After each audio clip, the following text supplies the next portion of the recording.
Man, you're late.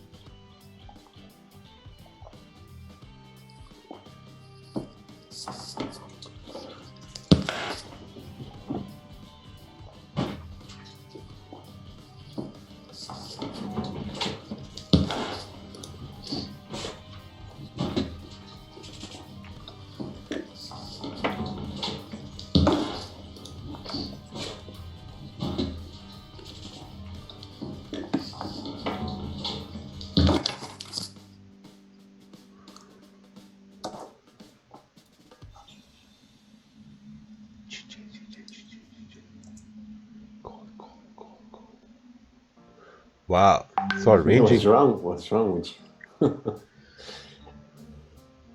Man, you know what? I woke up at four, right? Thinking that Come it was on, gonna. Mac, not even good morning, nothing. Bro, I said good morning like 7 times already. Come I woke on. up at 4, right? For CPI. Then I checked Forex Factory, and this thing saying that it was at 5:30. I'm like, I'm just gonna go back to sleep. And it actually happened at 4:30. Yeah, it's at 4:30. No, look. That's the time, man. What the? Why is my saying 5:30? Look up over here and look at the time. Wait, let me. Okay. I'm doing it through my phone, so it has like the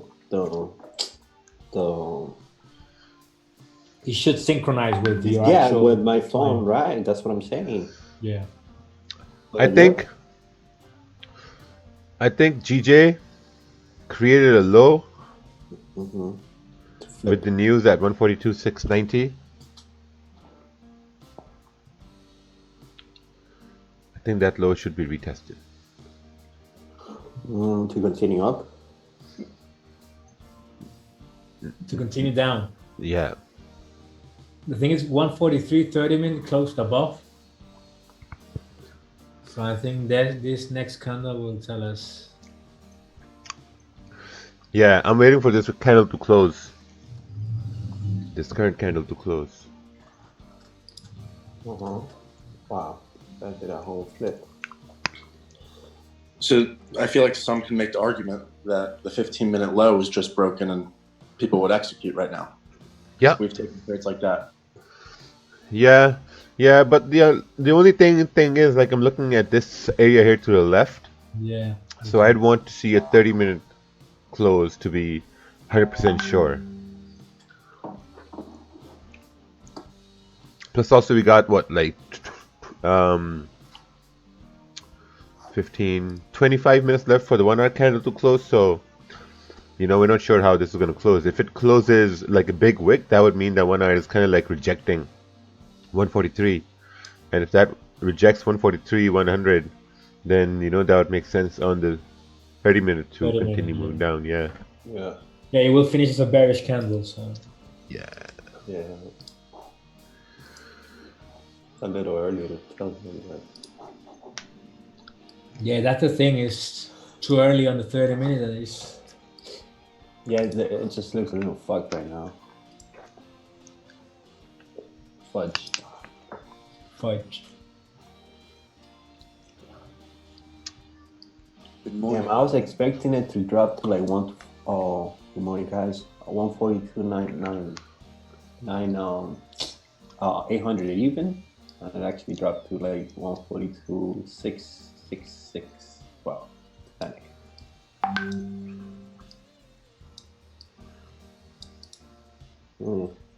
I thought that based on the daily we were gonna go up, but Yeah, I thought that too. we were talking about it with Chris on his stream. Well, we talked about it yesterday. Oh no. We talked about it on the chat. Yeah, I think above 54, 55. But I'm not really interested until I'm above 60 of gold at the minute.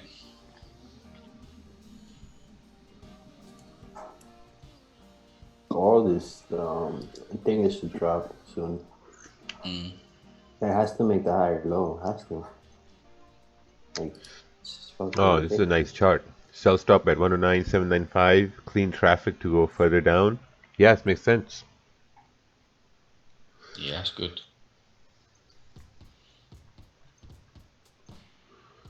Look here.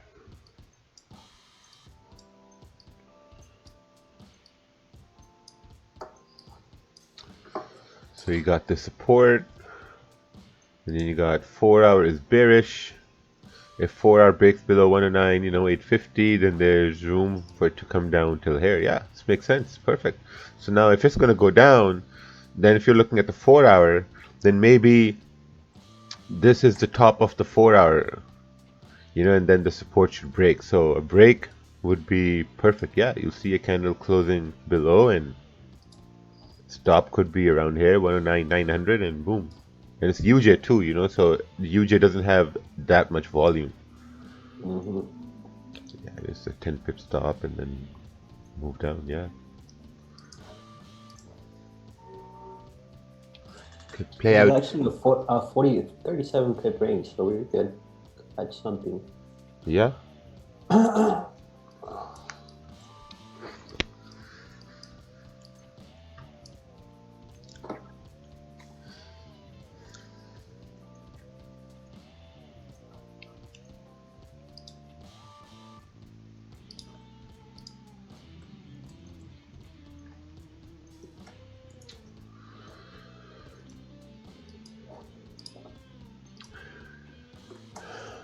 Yeah, I'd like to see this.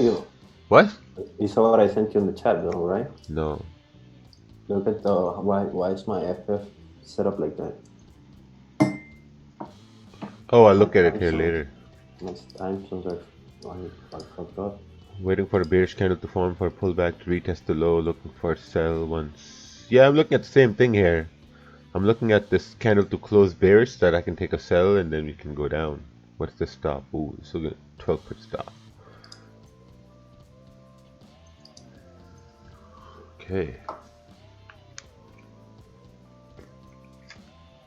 Another idea is taking this 50-minute, thinking that the top will be the top of a 30-minute candle. Yeah, but if you look on the 4 hour, it just looks like it just made a higher high, continues to make a higher low, and most likely it's gonna like you said, retest that low again and continue up. And if it breaks that range, we could get up to 143, 400. 4 hours is a mess. 4 hours. Wow, it looks messy as shit right now. Yeah, 4 hours just ranging. So this is on a smaller time frame play right here. But you could actually peep the one higher high here, then a higher low, then another. No, never mind. This is range. 15 pips right now.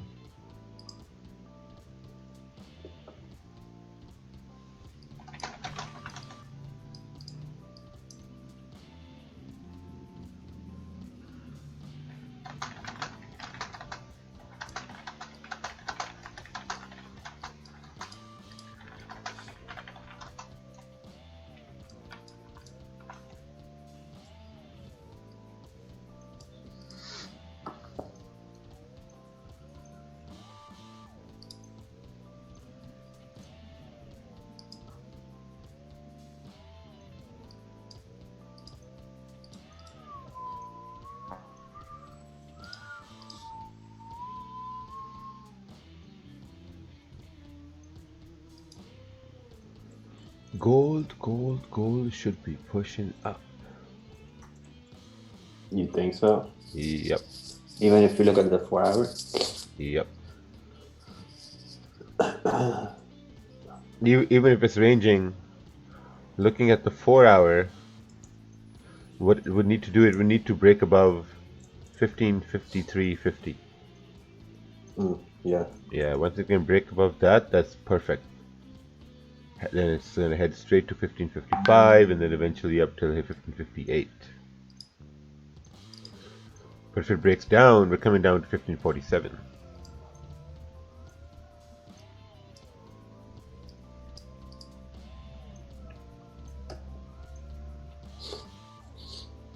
Good morning, gentlemen. Hey, good morning. Morning. Hey. What's up, man? Don't you think GJ will break upwards on that retest after it corrected the whole move? Yeah, if it's gonna break up, it's gonna, break above this area and then it's gonna be a buy. But if you think that's going to break up and you trade based on what you think, then that goes against the grain of like trading what you see. Because right now what we see is the price created a low, came up to this resistance area, now it's printing a bearish candle, so there's a higher chance it can come down to retest that low. Yep. For it to go up, it needs to break above 143, 100.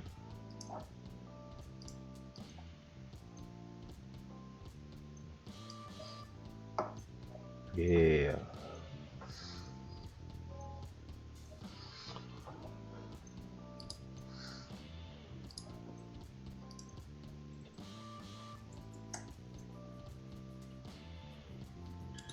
Morning. Morning.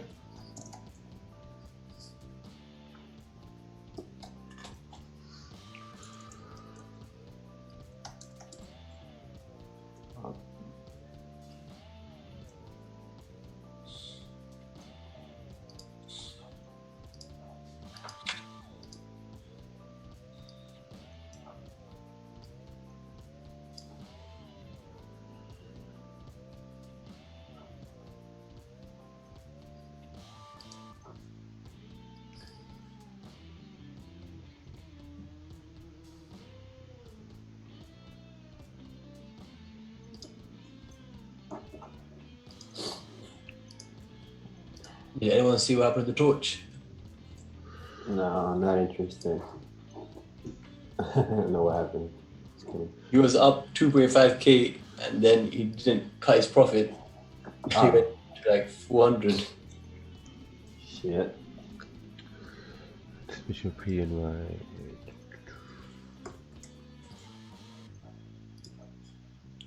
I'll consider it a lower low, then another one here. Buy stops.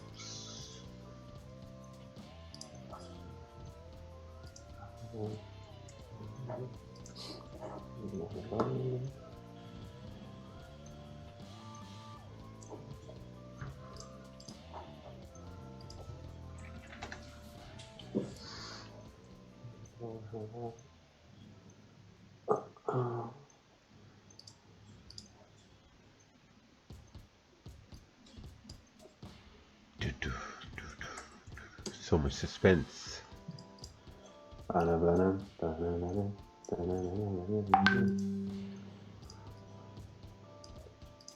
So this is what I think.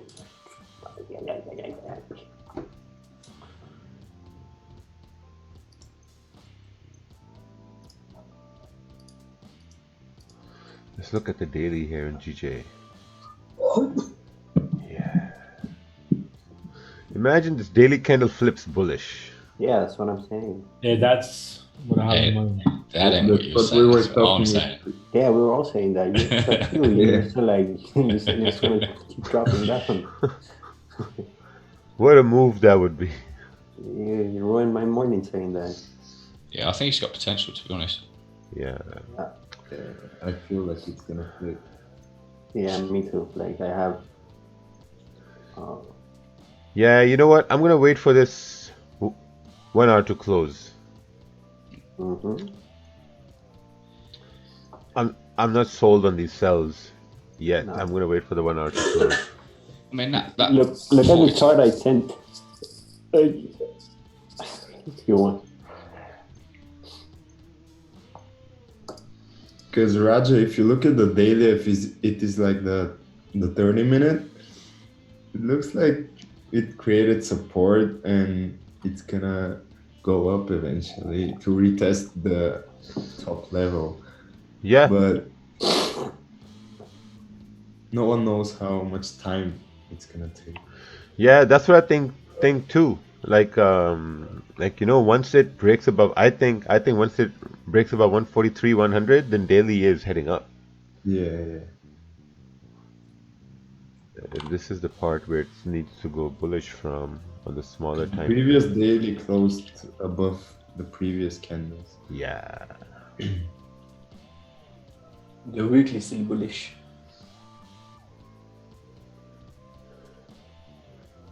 Yeah, I'm gonna wait for this hour to close and see what happens.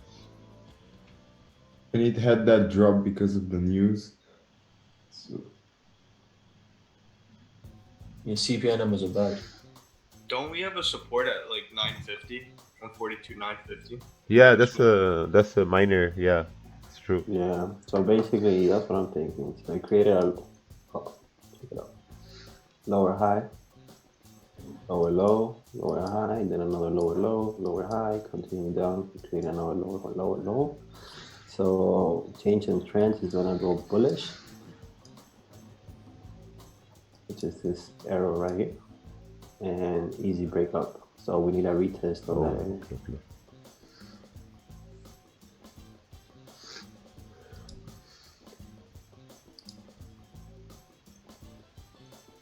So buys around here.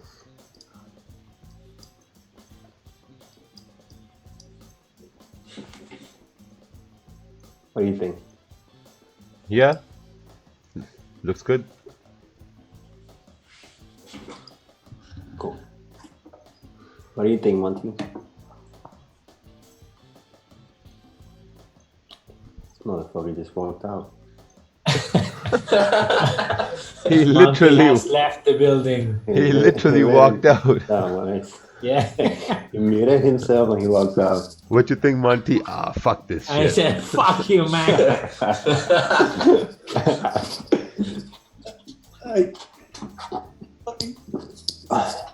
But that looks good. Oh, let me see that one. Go shit. Wait for price. People are coming to the ghost shit. Yeah, I love it. looks good. But on the 4 hour, I mean, it needs to make a lower, a higher low somehow. Ooh, what's this? Wicks plus resistance stops around this area. Broke previous low. This low should be retested. Yeah, I think GJ looks like the same as GP CAD here too. I'm not gonna take these sells because it's just there's this minor support and I don't know, like it can push down, but it doesn't look too promising here. So I'm gonna wait for this hour to How many close. pips is that though? Down to 700? I don't know, like Like 20 pips. 17? 20. 20. Yeah. Bam, bam, bam, bam, bam.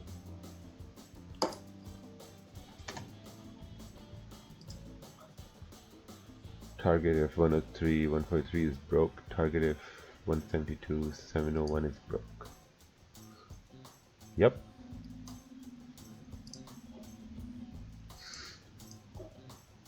I'm gonna take I a don't know, sell. 15 minute looked like it was a good place to sell. I'm gonna take a sell right now. I took a sell. I'm gonna close that at 16 pips. Nice. Stop loss below the current 15 minute. Where's your stop loss? Below the current 15. Current 15? Yeah. Okay.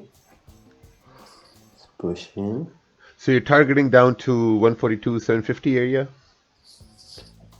Yeah, 770 flat. No, not flat. Oh, 718. Oh, okay, yeah, that's good.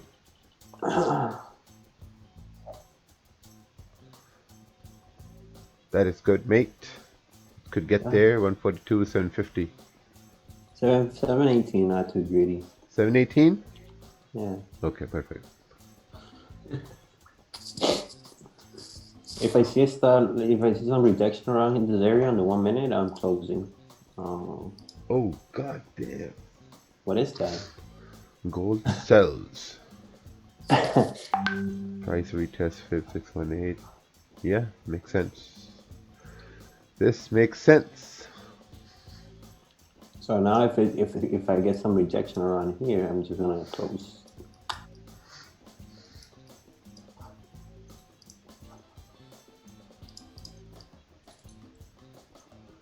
Gold in the range. If it breaks 1554 support, look for entries. Price bullish. Yeah, gold is ranging. You know, so it's got to break out of one of these ranges.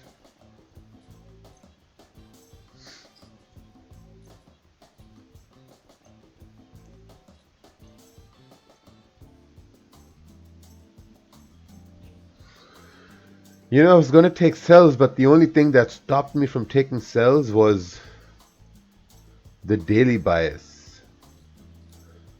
I don't know. 4 hours still open.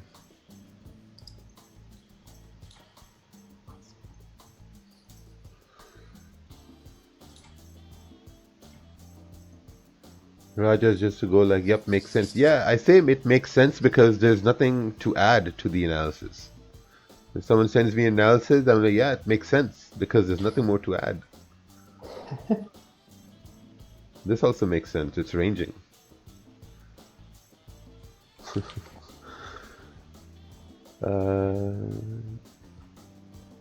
Just a quick makes sense fixes. Oh.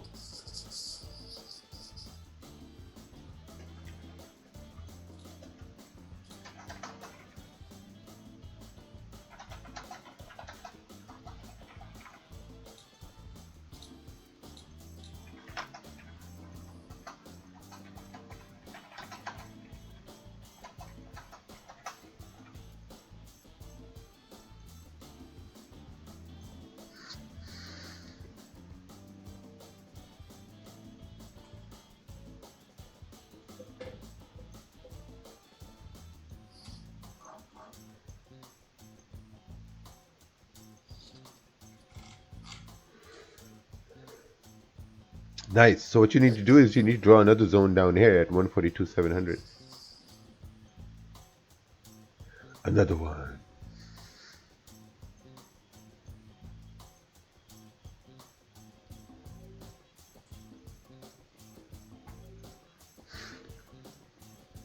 GJ 1 hour. Buy if current candle doesn't cross over previous and makes a support on the 15 minute. Yeah, let's see what happens.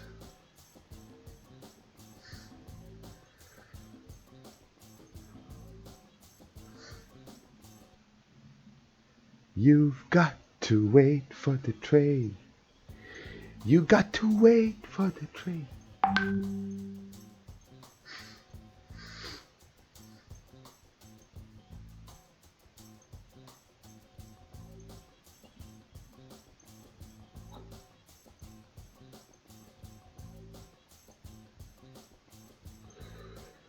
All right, UJ is also breaking down.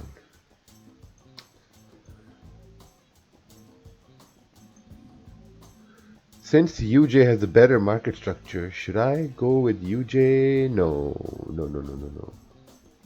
No, every time I've gone with UJ, I've regretted it because it moves really slow. Also, you have And to if you go massively for upload size too. smaller targets, like 5 pips instead of 10. Yeah. New. I mean, how Yes, big I- is this range? This is a 20 pip range. This could be... Yeah, let's just wait for this 1 hour to close. I'll keep an eye on this here. How can I sharing my analysis? Well, you can start sharing your analysis from the... There's a video there in the description. If you watch that video, you'll know how to share your analysis.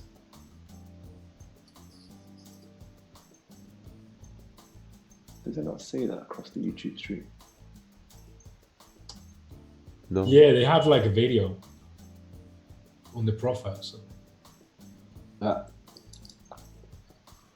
you see GG's coming back. Yeah.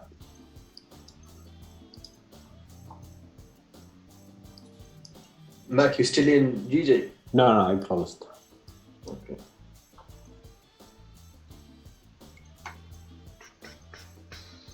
Gold, consolidation, breakup. Consolidation, breakup.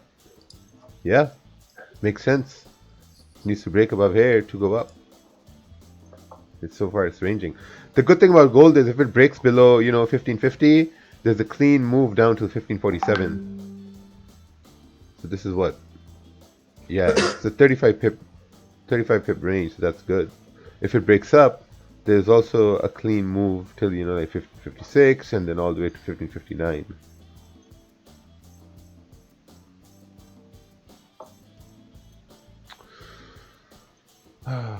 Okay, this thing is going up. Get well soon, Raja. I'm well, man. I'm running at 100% mental and physical level right now. 100%.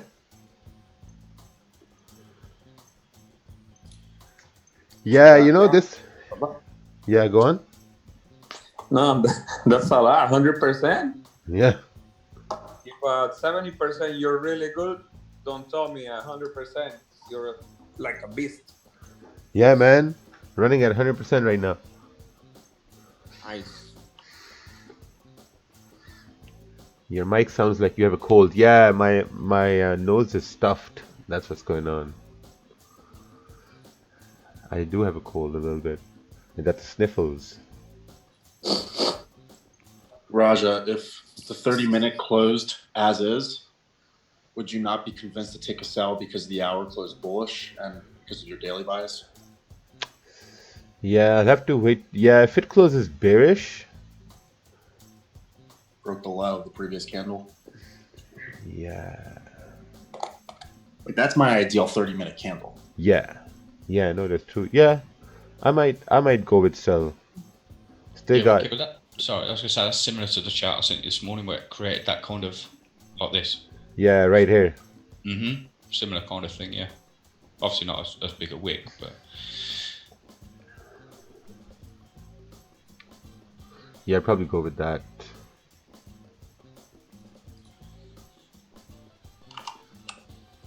Good morning, Raja. Hey, good morning. How are you guys? Morning. Good morning. Second day back for the year. Let's get it.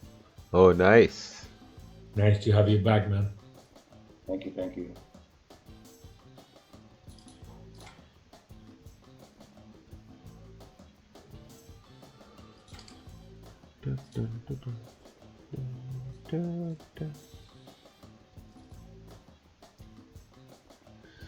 Let's see this daily here.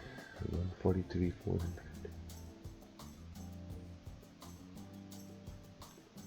15-minute closing like this.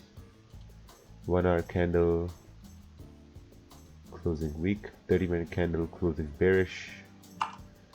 Made a low previously. If this low needs to be retested, the next candle shouldn't break the high of the previous 30-minute candle. Alright.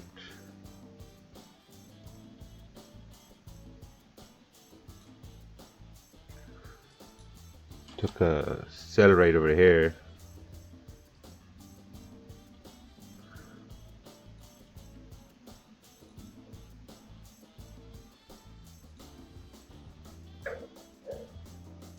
Boom, boom.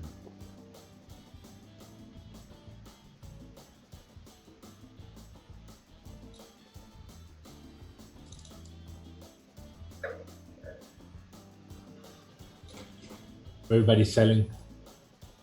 What is coming in? Right here. I don't really like the 15-minute out closed. Yep. Price had a support, so man, someone has an echo here, so please, can you just mute yourself? So this was support over here, made a little resistance here with the news that came down, created a low. Now in pre-New York, price made another resistance, and this resistance is confirmed by this 30-minute candle closing bearish. So I mean, if it's going to come down to retest that low, this current 30-minute candle should respect the high of the previous one. And then, you know, at least fill this wick and then continue moving down. So that's why we have the stop loss over here. The stop loss is here that if in case it doesn't go down, it's going to, you know, save us. Well, save me. So that's my analysis for this trade here.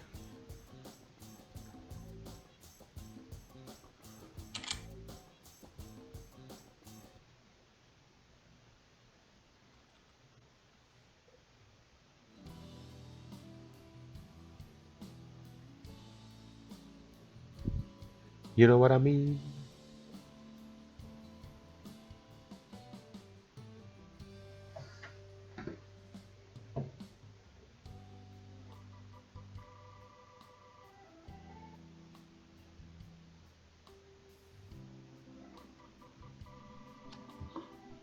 I feel like it's trying to create support to go up.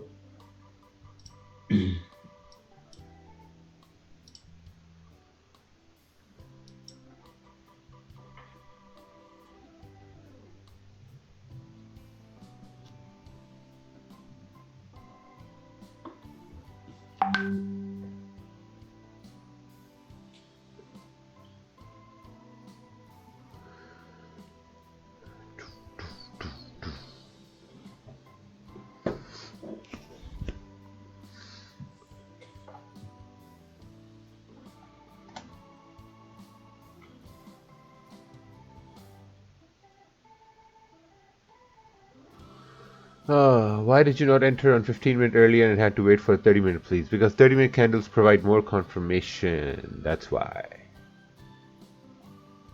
That is why, my son.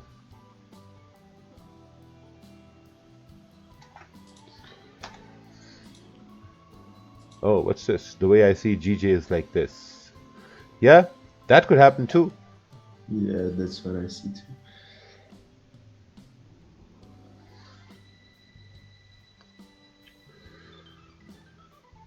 GJ can very well go up. That's true too.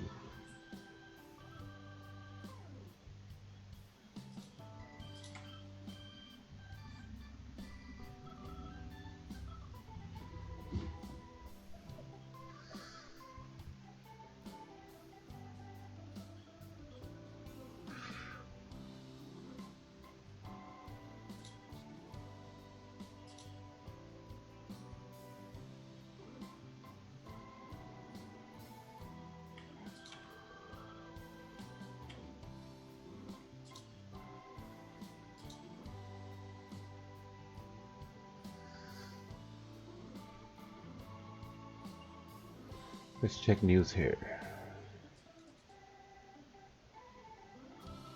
Yeah, it's a little bit today. I think got what was it? PMI, I think, or PPI. I can't remember. PPI? PPI. Yeah, I think so. PPI, yeah, we got PPI Yeah. later. Mm-hmm.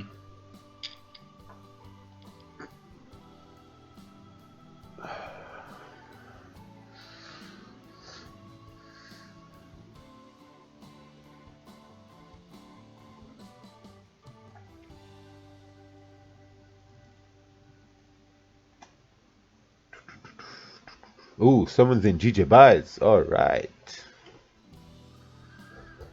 I'm in GJ buys. Oh, nice. Well, it's got to go one way, right? It's got to go either up or it's got to go down. Yeah. I'll just add to the equation. I'm in GDO buys as well. Oh shit. Just do your thing, though, bro. Just do your thing. Yeah, guys, just do your thing. Yeah, for real. Yeah. I've been in buys for a little while, to be fair. Just enter, We're honest here. just enter both directions. Yeah, someone's gonna win.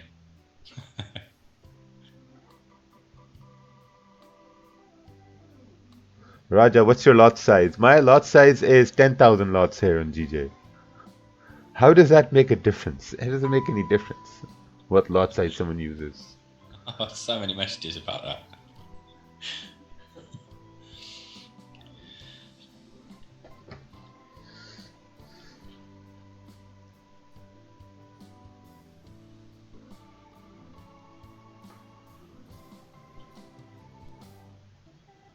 Gold is still ranging here. Where's it going, man? Hey, good. How are you?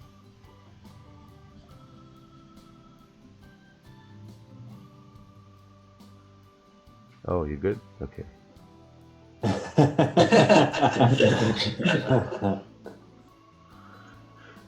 Do you always have the same risk on every trade, or do you change it depending on more confident? I try to use the same risk on every trade. Yeah, try to use the same risk on every trade.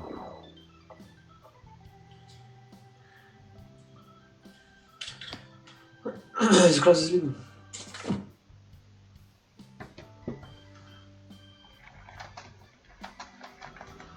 I don't know if Osama is talking to us or people around. Oh, sorry, I was talking to someone else. Oh.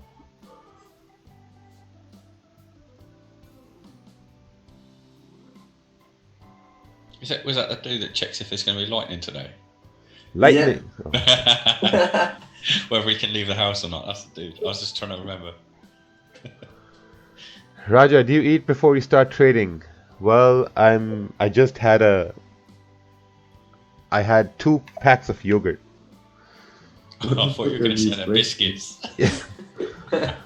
Yogurt. I had 2 packs of yogurts. That's what I had this morning. I thought you were going to call out them wafers again. 2 packs of them before.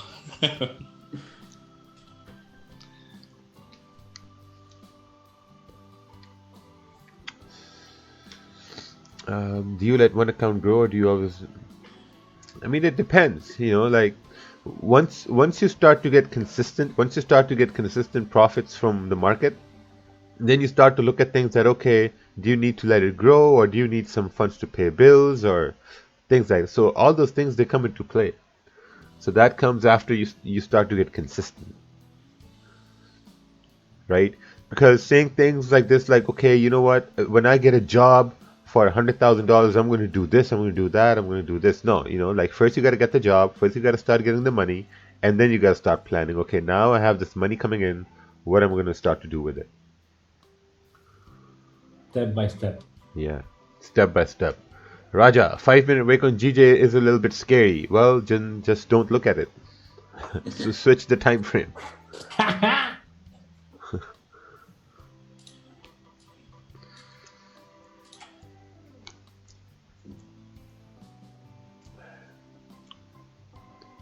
Let's look at the 5-minute wick. Oh, yeah, too much noise over there, man. We'll just stick with the 30-minute here.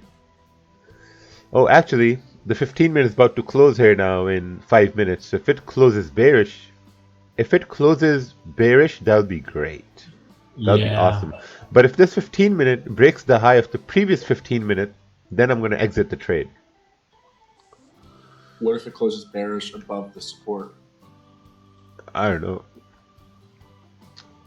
Because that's often like a good sign of a fake out working out. Let's see how it closes in 5 minutes. This is a tough trade. I haven't seen anybody, or I haven't seen a stream where there's so many people on both sides. Yeah, this is the first time, half are in buys and half are in sells. I'm more long-term buy, so to be fair, I'm not really. My aim isn't, 10 pips for this trade that I've took. It's a bit different. I see what you're doing now. Makes sense, to be fair. Yeah. Who else is in buys? Bottom. Me, I'm in buys.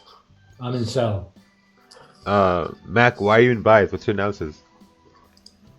Basically, the biggest rejection on the last 30-minute candle on the previous 15. Also, there's a big rejection down. Okay. And I don't think this current 15 is going to break the previous one, so it's going to continue up and retest 133 flat at least. Oh, okay. So you're Mac, you said. Sorry, go ahead. Okay. So you're expecting the 15-minute to flip bullish? Yeah. Okay. If it doesn't, then I'm closing. Okay, yeah, makes sense. But Mac, you said that it should go lower based on the 4-hour to make a. Well, analysis changed, right? You said that like 50 minutes ago. But his analysis changed, man. Come on. Okay. That's it. Simple as that. Be fluid, bro. Exactly. Be fluid. Yeah. What's this? This trade is any different? Yeah.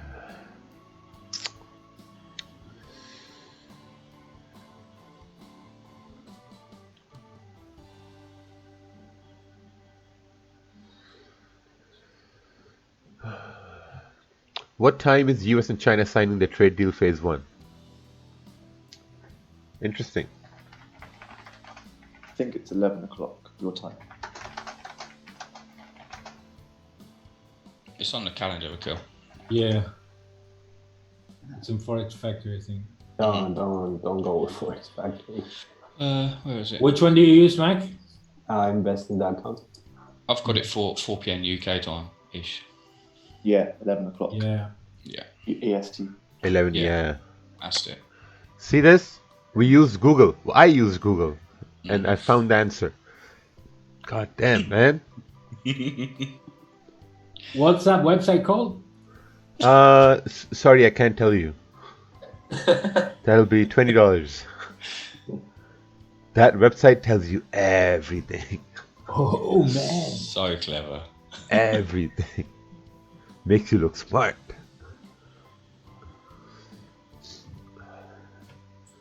Man, the best scenario would be if this 1 hour candle in GJ breaks the low of the previous 1 hour candle. Oh, that would be perfect.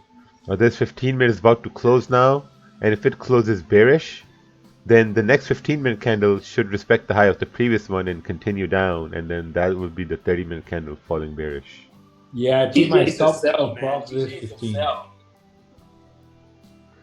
Do you adjust your stop loss after this 15? Yeah. Yep. That should be the high of the 30-minute.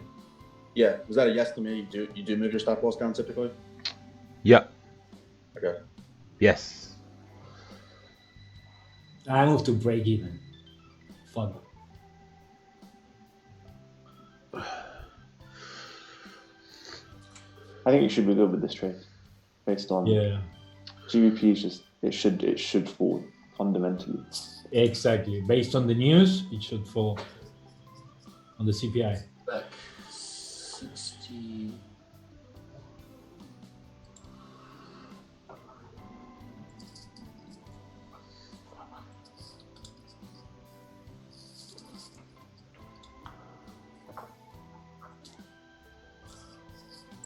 You could well get a better push at New York, to be fair.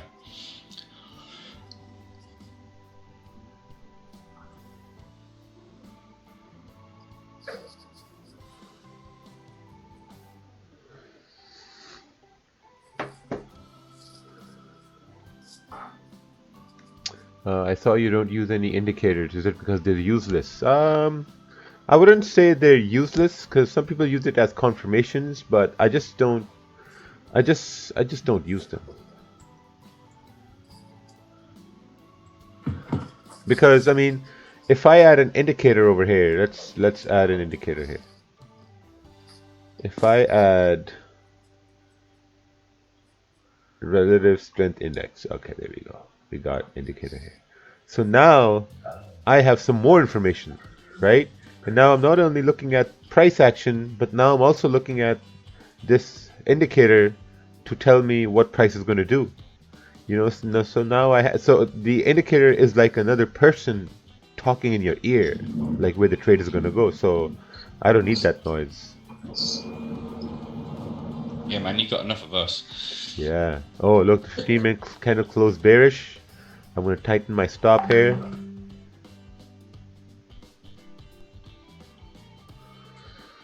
Perfect.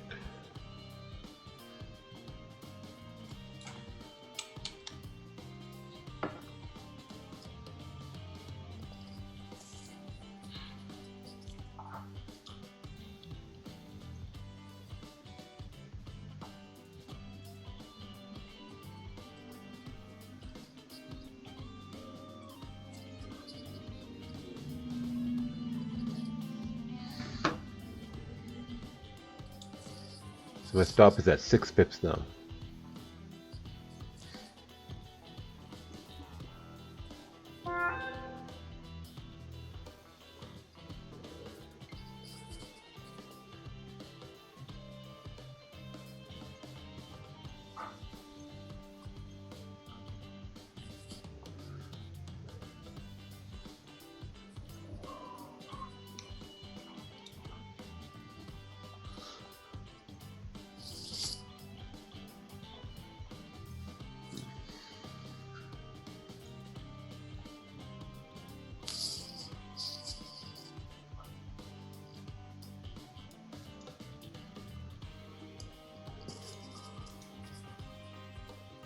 Oh, someone shorted gold. Someone shorted gold before it even closed at support. Ooh, that is bad moves. That is bad moves.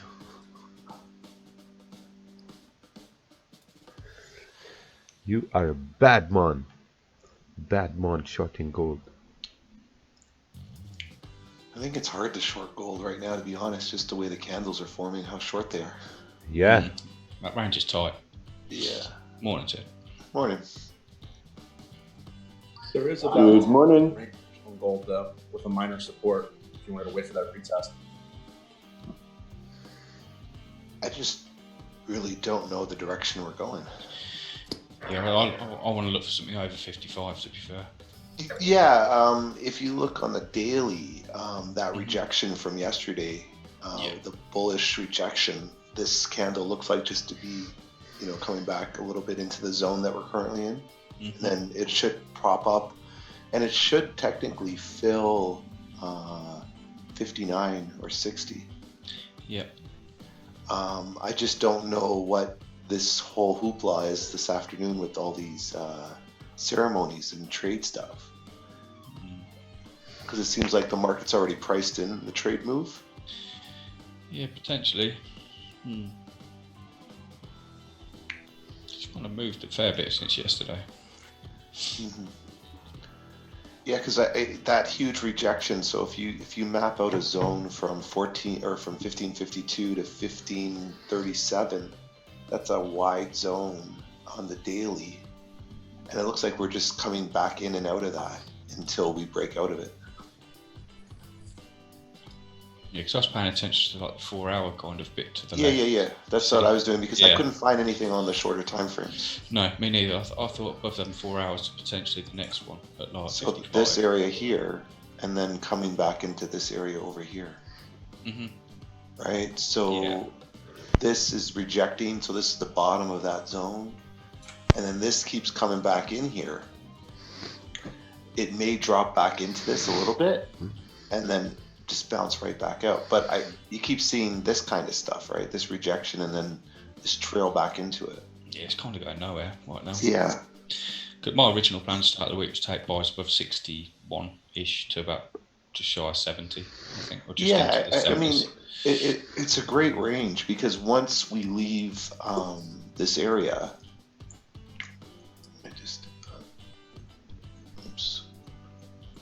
I think once you leave this area here, I mean, you have, and what we're looking for in this instance is something that looks like this. So once this candle sort of leaves, and then we sort of head up, I mean, you have a pretty nice range. You have a nice range there. And then obviously once your stop is in profits, you'll probably be able to head all the way up to here. Yeah. Like it'll probably tap back into this huge zone right here. Yeah, I was thinking that overall that'd be awesome. I mean, I had a bit on the 1 hours. I was looking at what was it? Yeah, I think it's just about 1570. After a bit, there's a nice on the 1 hour. There's a nice candle for 60. Yeah, because I think that's what I've been planning out. Like I took gold trades a lot yesterday as well, but they pulled back and stopped me out when I took buys. But I still have a bias that we may continue to go up based on sort of the rejection of the candle below. Based on this candle right here, that's what I'm basing my bias on. Because we have all those orders, they have to go somewhere. Yeah, for sure. So you could be tapping into that zone, and so you could be tapping into that zone and grabbing liquidity to push up. Yeah. So what's happening right now, and this is something if you want to practice, this area here on the daily is going to be very slow, right? So what you do and how you can visualize this is you would move over to like a 15-minute time frame or a 30-minute time frame and try and look for the same scenario, like with the same sort of like with the zone mapped out similar to what we've done here, because we see this all the time on different time frames, and see how it reacts in that zone, just in terms of structure of candles and things of that nature. And then as you start to see it, that's why I say I'm looking for a candle that's going to look like this, because then what that means is we're starting to leave the zone. And then people ask, well, how do you know that that's going to happen? When you look at like an hour time frame or a 15-minute time frame, the same thing happens all the time in smaller zones. So if you can recognize that, you'll realize that this candle's sort of fighting in this zone, and we might not have movement, say, till tomorrow, because this might tap right back in. It doesn't necessarily mean we're going to go down, because we would technically have to break this zone for us to continue traveling down. So you'd probably have to get past 1536 for us to have a valid sell. I think at this point, what you're finding is you're going to probably range a bit until there's another fundamental factor that comes in and says, hey, it's time to break out of this area. Yeah.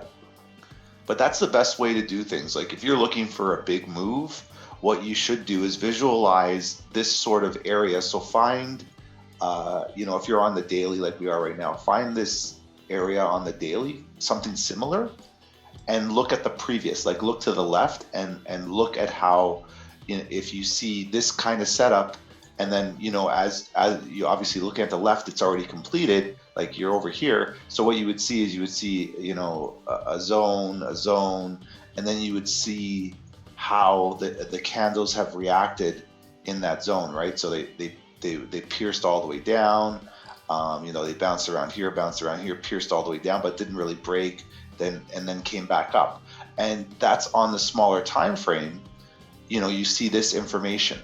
And then what you can do is you can transpose it and say, okay, current data on the higher time frames is doing this. So because I've seen this information on the smaller time frames and I'm able to visualize what it looks like, you can then do that on the higher time frames and then anticipate it. It just means that you're going to be waiting a little bit longer because you're in the daily, as an example.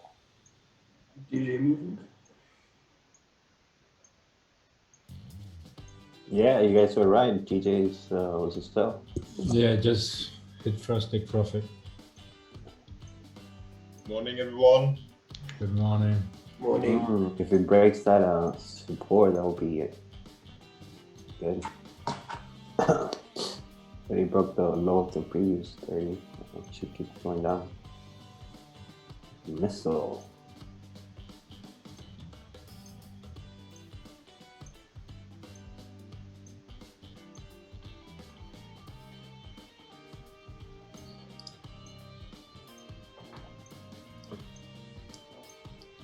GP1 hit.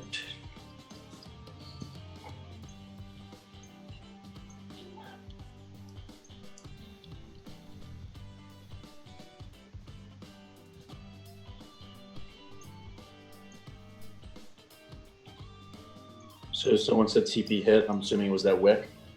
Yeah, TP1 is a wick. Now, my runner is the bottom of where Roger has his. Did your risk reward make sense for that first TP? Yeah, he did. It was, I think, 12 pips, and then my risk was about 7. Mine didn't make sense for that. Oh, I see, okay.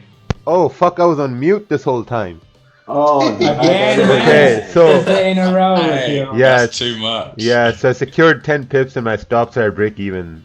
Yeah, nice work. Who said that the perfect reward trade. ratio didn't make sense? Hello? No, he asked if it made sense or not. Yeah, but the other guy said yes, and he said it didn't make sense for me. Yeah, when I got in, my stop loss was about 14 pips, so I didn't want to secure at that wick because it would have been less than 1%. Oh, okay. Sorry. Raja likes talking to himself. Yeah. I was talking to myself. Why nobody's answering And me? then I'm like, why are these people talking over me, man? That's what I was about to say. That's what he's saying. He's like, guys, shut up. I'm trying to say something. Hey. Like a cuckoo. Cuckoo. Just do a TikTok and make everyone vanish. Yeah. Man, Yeah, Rakeel, yesterday the videos you made on TikTok. Man, TikTok is actually very, very addictive.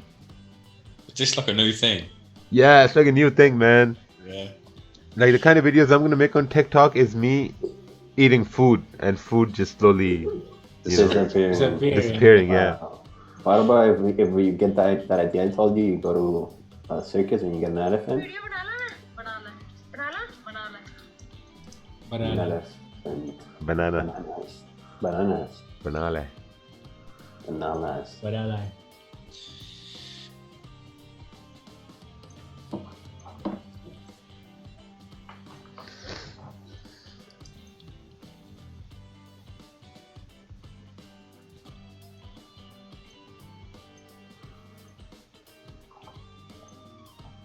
David Lean, what's your average weekly return?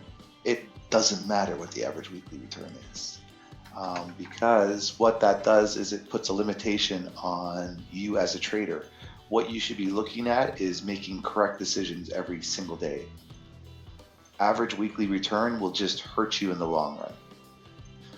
If you're back testing or you're trying to understand your strategy, maybe that's important. But once you've figured out what works for you and what you're comfortable with, putting an average weekly return or a goal like that will hinder your progress, because some days you'll only make 1%, other days you'll make 20%. But if you said your goal is only like 5%, you may cut trades early, you may not take another opportunity.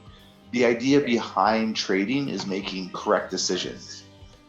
You're not a fund manager, you're not soliciting for funds, you're not trying to compete with other institutions. So having an average weekly return or an idea of what it is will hurt you more than it'll help you in the beginning.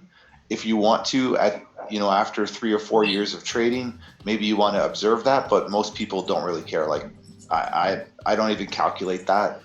People ask me how much I grab per week. I don't even know. I did a rough calculation last year. I did 10% per month. So I was happy with that. But I think by putting those restrictions on you, it hurts you more than it helps you. Your only goal in trading should be making correct decisions. So if you're making correct decisions every day, then you're on track. Yeah, consistency. Yeah. Perfect example. Look at the guy with the torch account. He was up 50, I think 60% on a 3K account. It was more than that. He got up to 2,400. Oh, he got up to 2,400. Oh, So he almost doubled. What? It, right? And he didn't secure none of that profit. What? Oh my gosh. I saw that too. He was up like $1,900 at one point. I thought he had stops at break even or in profit. No, he took them off. Took them off. Oh wow! Oh wow! He took them off. He had stops. He had stops. He had some. What a fucking idiot! Wow. I'm like, oh my god! He put stops. Unbelievable. First time. And then he takes them off. Man, he took them off and added 4 more lots on. None of these. Oh my god! None of these demo traders can trade, man. When I trade, I don't trade with dollars in mind. When I'm ready to secure profit, close out my trade. I just close it out. I don't give a fuck. But he had like 50% profit. Yeah, man. You should at least took half of that. Yeah. Wow. Fucking great, man. How the fuck he took the stop loss off? Oh man, I'm disappointed. Yeah, it's a shame. Oh well. Oh, there you go. Another example. Greed. Yep. Overtrading. Yeah. Life No, lesson. it's greed, man. It's greed. So- You're gonna double your account in 2. But he did double his account in 1 week. Yeah, but what else do you want? I mean, That's what I mean. Yeah, take the exactly. money. Triple This your is the one. psychological point that's going through his mind now. He's down, right? Yeah. Yeah. And now he's chase. Yeah. So now he wants to recover that loss. So he's going to hold this position. He's not going to close it out. He could close it out with a small loss, but he's going to hold. He's in hope right now. But he's still on GU, right? Yeah, but he didn't take the profits, and now he's gonna lose what he made the other day. That's right. Yeah, that's what Kavan's saying, because now mentally you're shook. Because Yeah. you're 3,000 and now you have nothing, and now you're chasing to get back to that 3,000 when the market conditions have changed. Yeah. Yeah. And that happens to everyone. I told someone yesterday that he hasn't secured profits, and now the market will punish him. Oh yeah, you said that to me. Yeah. Well, it's Yeah, obvious. you said it to me. Where is it? I'm gonna find it. No, you said when I said he didn't put as sales, and then you said the market's gonna. You know what, Rakeel? I almost disagreed with you. I was like, how can he lose when he has profits secured? And There's always a way. And I was like, geez, because literally he had everything in stop loss and profit. So I'm like, perfect. This guy's gonna actually complete the torch account in 1 day. Yeah. They took them off. Which is doable as well, if you're sensible. Yeah, well, he had 3 great trades that were running very deep, like 50 pips deep in each trade. Like, how much more do you want? Yeah, Good they were entries really too. good entries too. Yeah, shame. Oh well. Too bad. Thing is, he could probably do it again. If he should just close it all out, start again. Hopes and dreams. Thing is, he could have been a hero, man. Not proper. Honestly, if I was in his position and I had 2,000 in profit, I would have closed off and just been like, I would have been like, hey, so now I'm up at 5,000. Yeah, now what's up? I'm on my way. Yeah, that's what I've said too. So we're up like to 5,000 now, and we're just gonna relax. Yeah. Oh, yeah, I mean 2,000 on a 3,000 account. What else do you want? Yeah, I'll take that. I would have too, especially with those easy trades, like no drawdown, nothing, just like hanging out. Why not? Yeah, because he added on well, I think. Yes. Yeah, the first couple too, right? The first couple too, he entered at a big wick right at the bottom. Yeah, there was a trend change. Oh. Will there be any streams covering on phase 1 deal? No. It's not. What are we covering? The deal. It's a deal. It's already done. We're covering the deal. Signature. Somebody's gonna sneak in and. Yeah, somebody want to watch the signatures? It's gonna hold it up to the camera. By the camera. Oh, someone's in buy. Oh no, someone's looking for buys. Oh, yeah, mine got stopped out at break even, which was. Yeah, it makes sense. Okay. I was going for the Holy Grail one, to be fair. What time you have live in YouTube? Man, come on. I'll make them vanish. Yeah, I'm gonna make it vanish. Abracadabra. TikTok. Bum. Time out. You kicked them out? No. Oh, okay. So yeah, you guys were. I was actually right first, but then. You went right first, so you stopped. Yeah, analysis changed. Analysis changed. You were too fluid. No, I'm actually in subs right now. To be fair, I'm actually in subs right now. there was this scientific thing conducted, right, where it said that the first answer someone chooses in a period of uncertainty is usually correct, and when they change their mind, they pick the incorrect answer. Yeah, that's correct. That's good psychology right there. I was right at first, then. Yeah. You explained it, man. Your explanation gave me confidence. Well, there you go. Good for you. Bad for me. I know. Believe in yourself, man. Yeah, believe in yourself, man. Believe. We believe in you. Believe. So my analysis was right on. I believe I could touch. See, gold is still ranging. Gold is still ranging. I kind of like it because I think once it gets to a point of breaking out, it's going to break out hard. Yeah. Yep. Yeah. Hard and fast. I think so.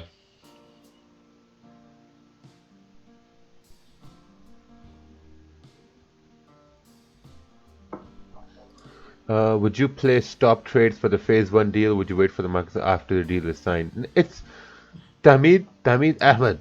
So basically, I think you're thinking that once the signatures are going on, market's gonna go in a fucking like roller coaster. Yeah, no, it's not gonna happen like that. It's not like as Trump picks up the pen, market goes up. Yeah, it's not like NFP. As soon as he puts the ink on the paper, market goes down. No, it's not gonna happen like that. Can you imagine timing it? Yeah. The best thing to do is to look at the charts the next time you have to trade, because I can tell you this right now, I'm not even be looking at the charts for that deal, like nothing at all. No. Yeah, you got to be disciplined, man. Like Ted said, the move might be already priced in, so nothing's gonna happen. Yeah, like we're moving in 2020. Seriously, like leave all your insecurities and problems behind. Come on. Yeah, leave them at home, guys. We're moving in a new decade right now. Leave overtrading behind, over-risking behind. Leave this idea of looking at charts at major news events when it's not time for you to trade. Leave all that behind. You know, because man, trust me, if you don't make a a conscious change, like you're not going to see the change. You have to make a conscious change to see a change. and that comes with time. Oh, nice. There you go. Keep on dropping, baby. Come on, break that 30-minute low. Bro, if it breaks that support, I'll be so happy. Me too, man. I'm in bias GU. What do you think, Raja? Well, Blondie, I think you need to send a chart. Send a chart. Yeah, send a chart.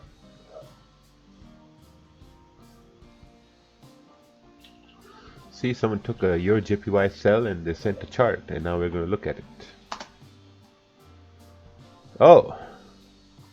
Is that hit him out? Yeah, that's not a very good sell at all.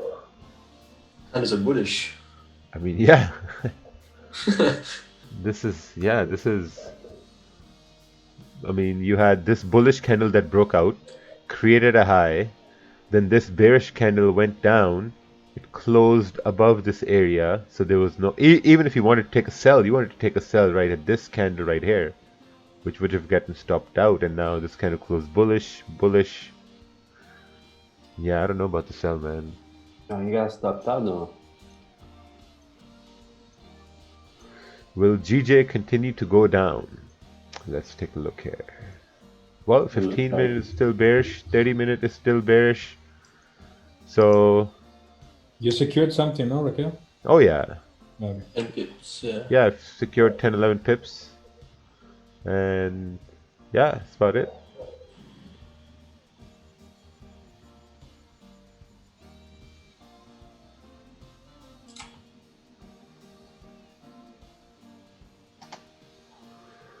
What's this? GU 30-minute sell. Nice. I think you can bring your stop up over here. Like down over there. That's not even 1-to-1, is it? Yeah.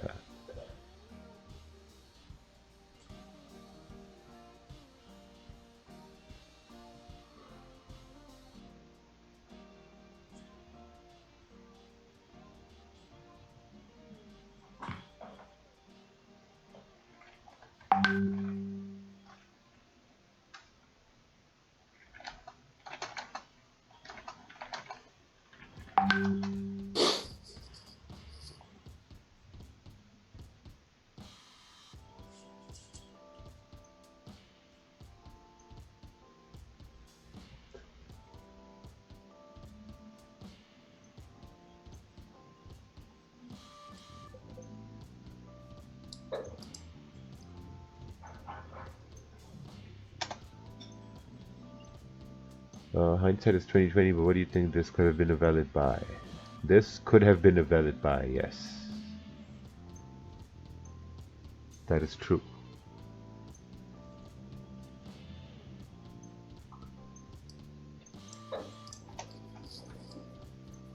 Oh, GU. I am TP on sell and considering to open a buy on previous support. Now, this is what really grinds my gears. Why? You already had a profitable trade, now why are you trying to take a buy again? Is this a boxing match that you gotta punch back? No, man. Like, I've taken this one sell and that's the only trade I'm taking today. That's it. I'm not gonna look to see, okay, I just took a sell, I took profits, and I'm gonna look for a buy. No, I'm not gonna do that. That's what I used to do 2 years ago, you know? And now I've leveled up. As you level up, you start to break into another level of consciousness.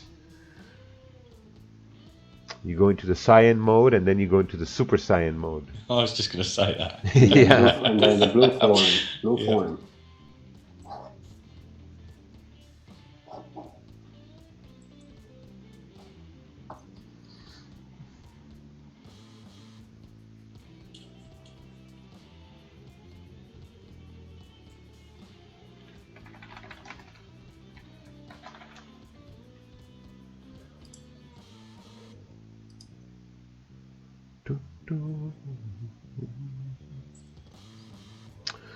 Could you tell could you tell more about Prime XPT platform? Do you use it, and for which countries are available? Superman, Prime XPT is an online platform, and that's all what I know. You need to go to their website, you need to talk to their support team, and they'll be able to help you out on that.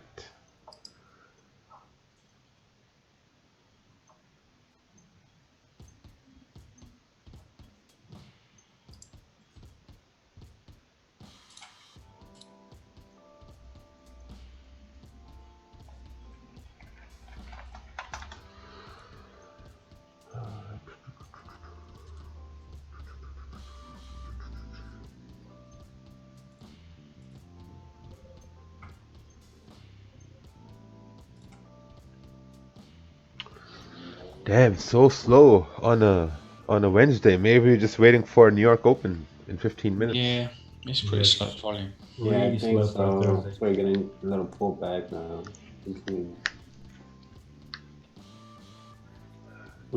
Pull back. How much do you risk per trade? Doesn't matter. I think the more important question should be, hey guys, this is my account. How much do you think realistically I should be risking on a trade on my account? That should be a better question to ask. Something that helps you. Yeah, something that helps you, man. Like asking questions like how much did you make, or how much did you trade, how much did you lost? That's irrelevant. Seriously, that's not going to help you. Things that are going to help you is if you ask questions about yourself, like, hey man, this is my situation, what would you suggest I should do?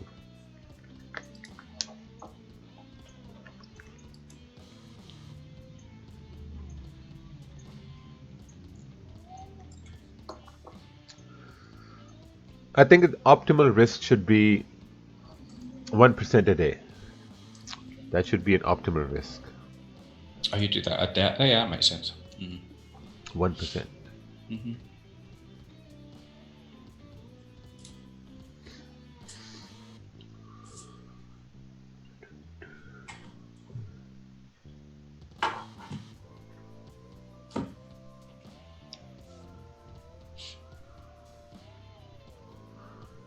When you move your stop loss to break even, how do you know exactly what price to set because of commissions? I just move my stops at break even, like where exactly my entry is. I'm willing to eat the commissions, so that's just my thing over there. I'm willing to eat commissions.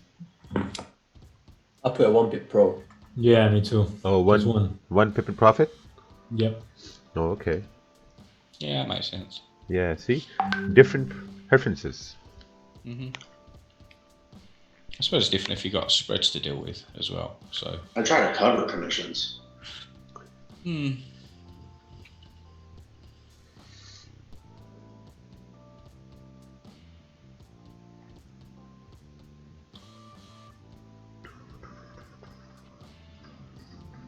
Yeah, UJ still hasn't broken support. Gold is still ranging, probably waiting for New York Open. G just doing a little pullback here. Candle's about to close in 15 minutes. Man, I'm really glad I have a habit of securing profits. Yeah. I am just happy that I have that habit. Yeah, because this is where the daily flip starts. Yeah. If you guys want to buy that habit, it's on for sale right now. The habit of securing profits. Or also, cutting losses short. That's another one. That's a good one. You should sell that one. Yeah. Oh, your JPY is coming over here. Sells if closed below here. Or you could also buy if, price starts to create some sort of a support right here. Mm-hmm. You can look for buys to go up.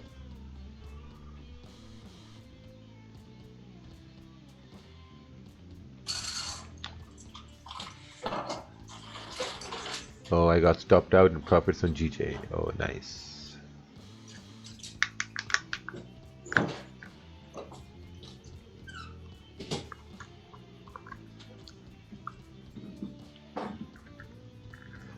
If GJ 30-minute closes bullish, could that be considered a flip? Well, what does the flip mean?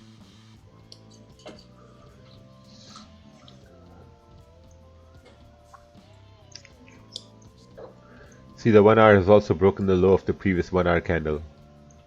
And this 1 hour is about to close in 12 minutes. Yeah, that concerns me if you're looking at buys. Yeah.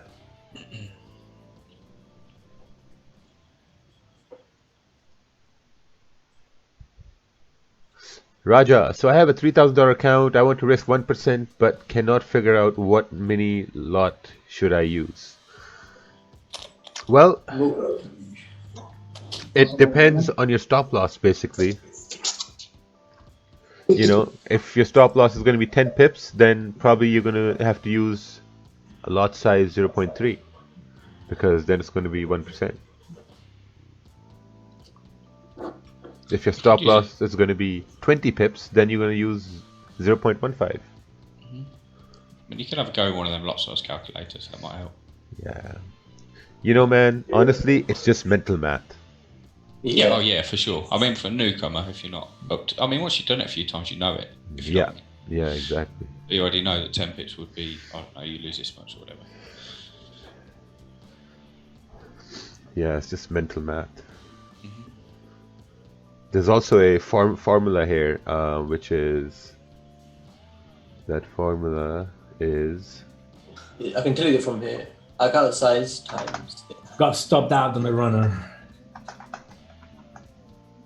Yeah, same. Dollar over stop loss. That's it. Yeah, so like, yeah, exactly. Or if you really, really don't want to think, you can get an EA that works out for you. Yeah, that's always a way if you're going to do percentage as well. All right, what's this? UJ. Sell below support. Yeah, this makes sense. We've been waiting for this all morning. UJ here. It's moving slow. Yeah, it's so slow. God damn. God damn. I nearly fell asleep, to be honest.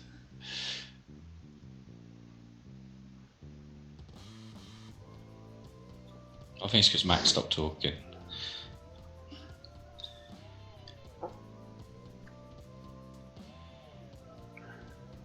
You've gotta do it your way. You don't have to make coffee, Chris? Yeah, Chris, go provide some volume. Know what, actually? Yeah, I'll go provide some volume. It's 10 to the hour. It's about time, man. Let me go dip. Oh, the thing is, it's on tap today because my better half's at home. So I've had it on tap, so I'll just have to go and get it. Let me go and see if I make my own. We'll get some volume back. Oh, what's this? Raja, bro, are you expecting economical crash is going to happen soon? I don't even know. I just don't know. If it's gonna happen, it's gonna happen. You know, no one can predict that. Nobody knows. That's like saying, hey, when's the doomsday coming? Fuck, who knows, man? The doomsday preppers, they know. Yeah. Yep, doomsday preppers.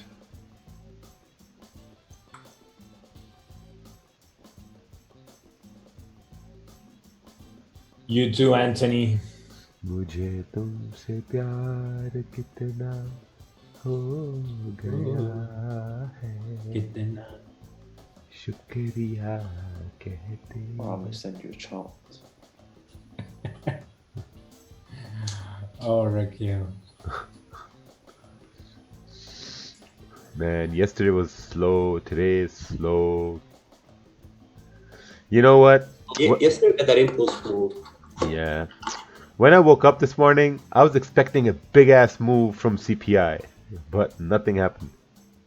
Well, it dropped. Yeah, it dropped.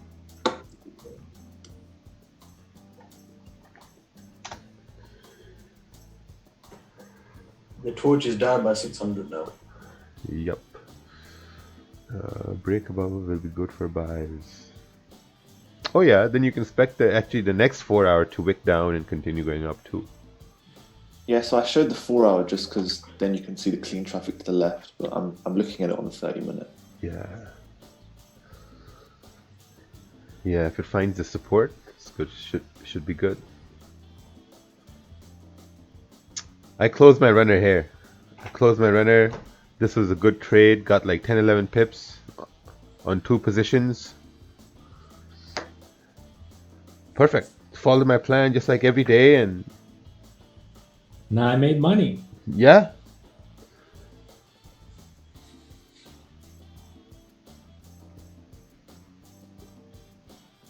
What about the discipline? Yeah. Discipline, money management. Key. It's key.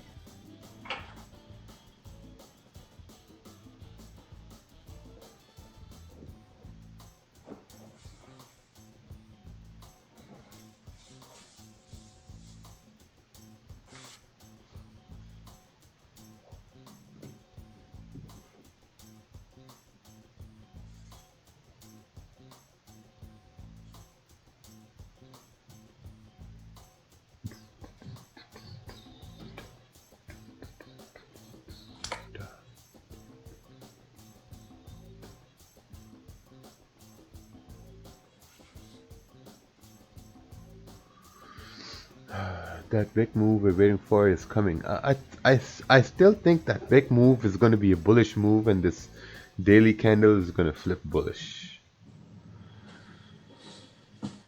I still have that hunch. You know, that's going to be the big move.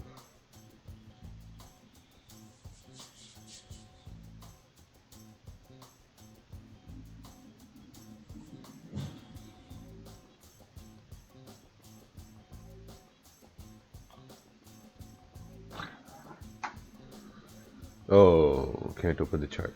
Someone went through all that trouble, post the chart, and sent the wrong chart. Yeah, you know, that big move should be continuing up.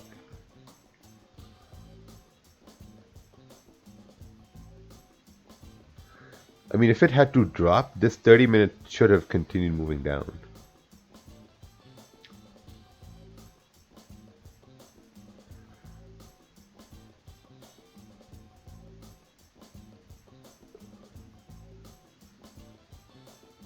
What's a good difference between lot size? What's a good difference lot size between normal position and runner?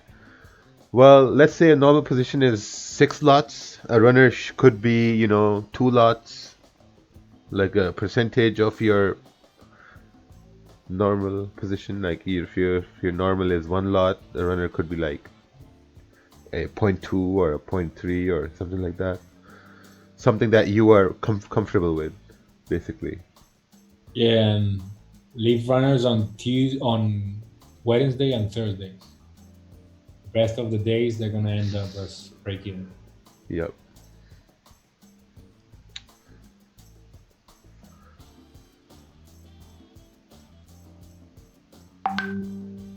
Johnny keeps sending the chart like the world is gonna end, but he doesn't realize that he's sending the wrong chart. Don't be like Johnny. Come on, Johnny. Come on, man.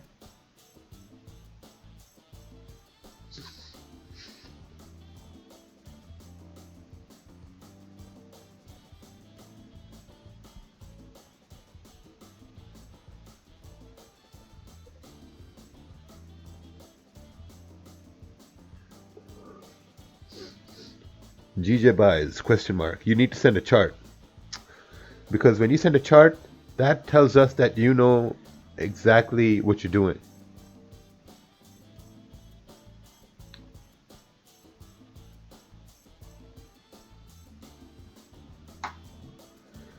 All right, gold. Easy trade, clean candle if closes below, sells. Buys if support holds. Target is up over here. Yeah, this makes sense. This makes sense. I mean, if this support breaks, then you're coming down to, you know, 1547, and that could be a push with the New York Open here in 3-4 minutes.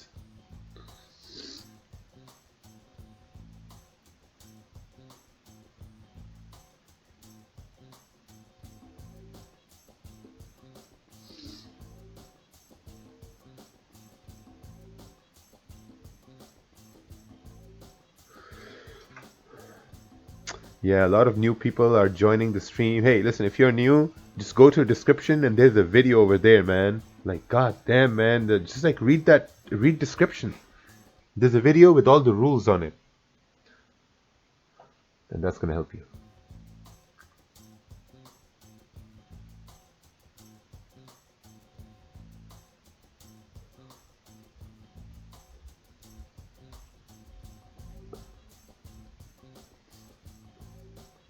I'm just happy my analysis is on point. Which one? The buys and then the sells and then the buys again? Yep. No, I took a loss, so I'm done for the day. Oh, okay. That's okay. I think your risk management is good too. Yeah.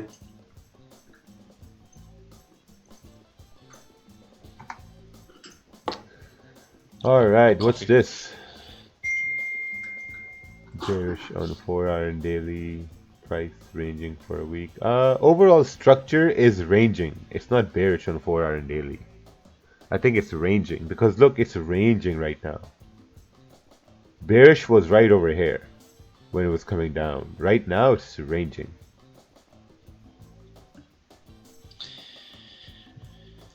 That's what I think. Yes, GJ by this time Yeah, should have. I think GJ's gonna push down.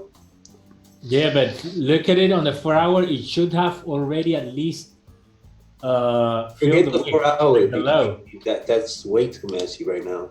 Look on the 30-minute and the 1 hour, and look at the lower highs and lower lows that it's creating.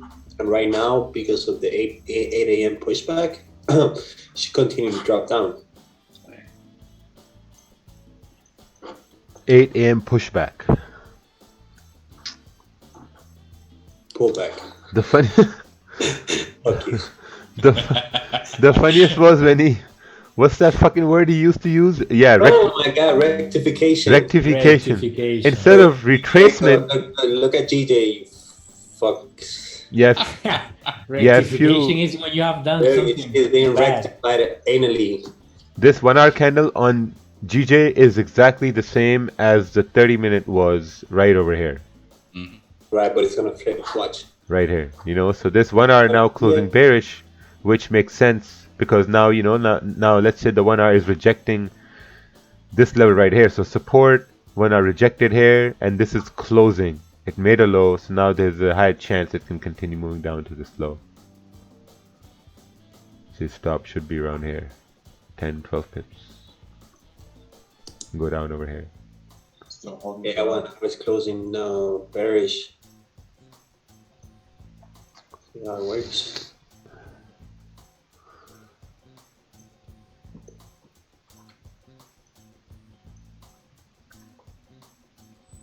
Yep. Come on.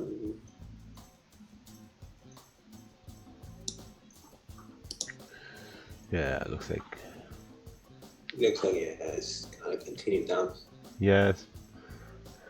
Gold as well.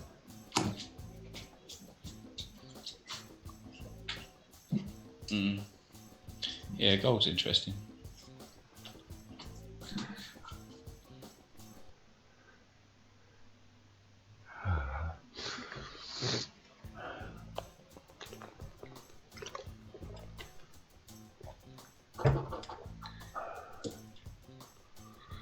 Yes. Yes, go. Oh, nice. Man, this thing moved like 2 pips.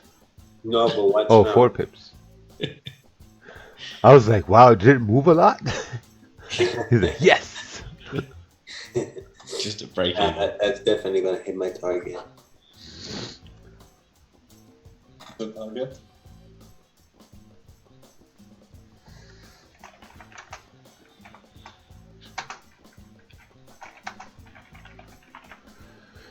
Yeah, there we go.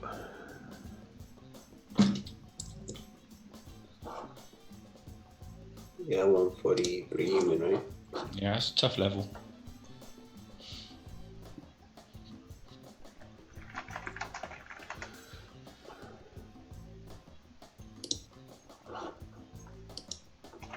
But I think you put 143 on like 142. 142, 142. Target, when you put target down there, that's like 142, 700.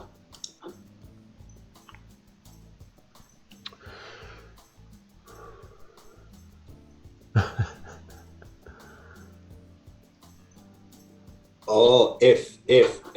I was waiting for the penny to drop. If, yeah, I didn't read the if. I'm like target. I think I'm dyslexic or something. Yeah, it's rectified. It's alright. Rectified. Go suck a dick. I'll be right back. And Constantine, you ask him a question, he answers like an hour later. It's like impossible for him to keep a conversation.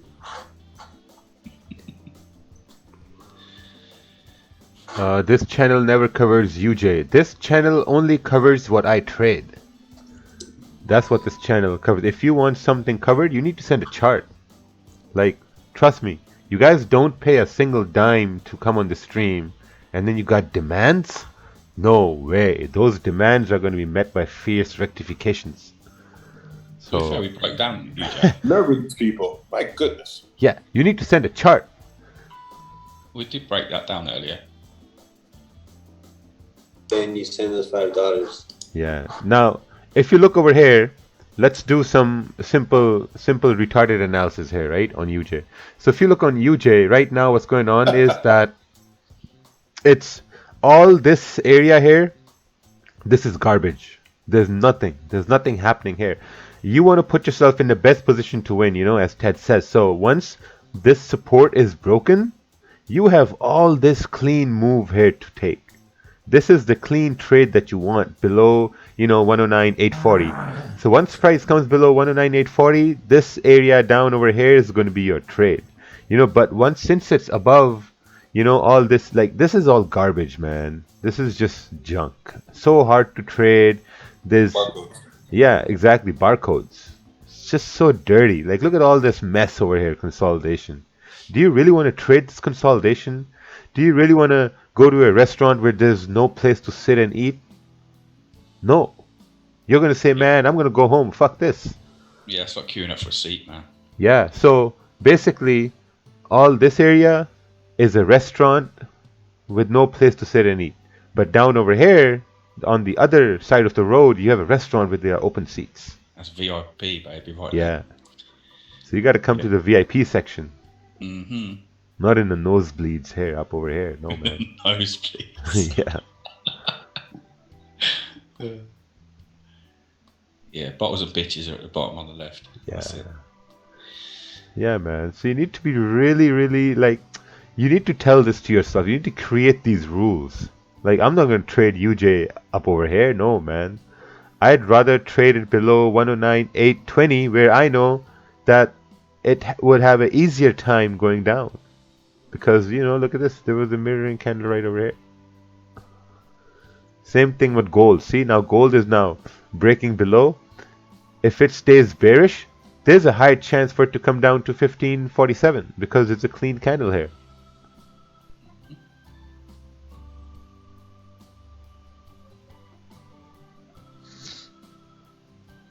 Just got to wait for that confirmation, ain't you? That's it. Yep, there's a lot of waiting involved here. What's this? Oh, nice. Keval entered Euro New Zealand. Target was hit as well. Oh, nice. What was it? Sorry? How much was your target? Well, my first target is always a 1-to-1, and then I leave a runner. Oh, okay. And this thing's just still flying. Yeah. What chart was that? I missed that. Euro New Zealand? Euro New Zealand, yeah. Oh, yeah. Oh, man, that's moved. Let's take a look here. Yes.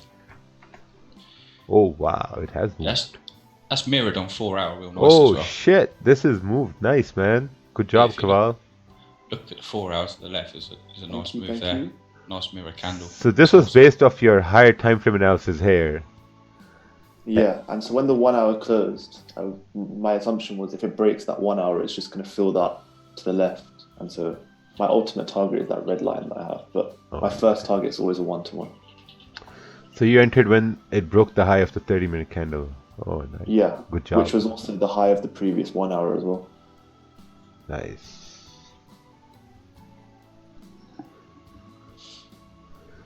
Nice one. I like it. I've been noticing you've been taking almost the same trades.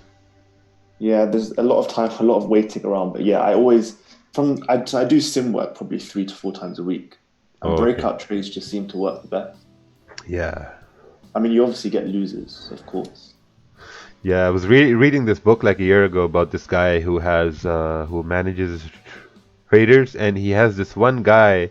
He's like, he makes around 15% a week, and he probably trades for 20 minutes. That's it. And they say he just waits for things to print the way he wants them to print, and then he executes.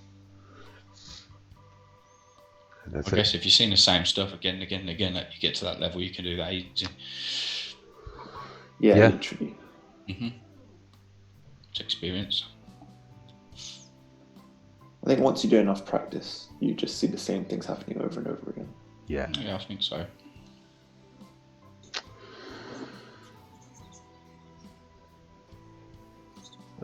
What's your morning routine like?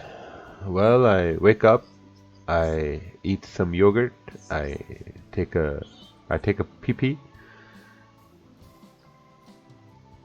and then I come over here.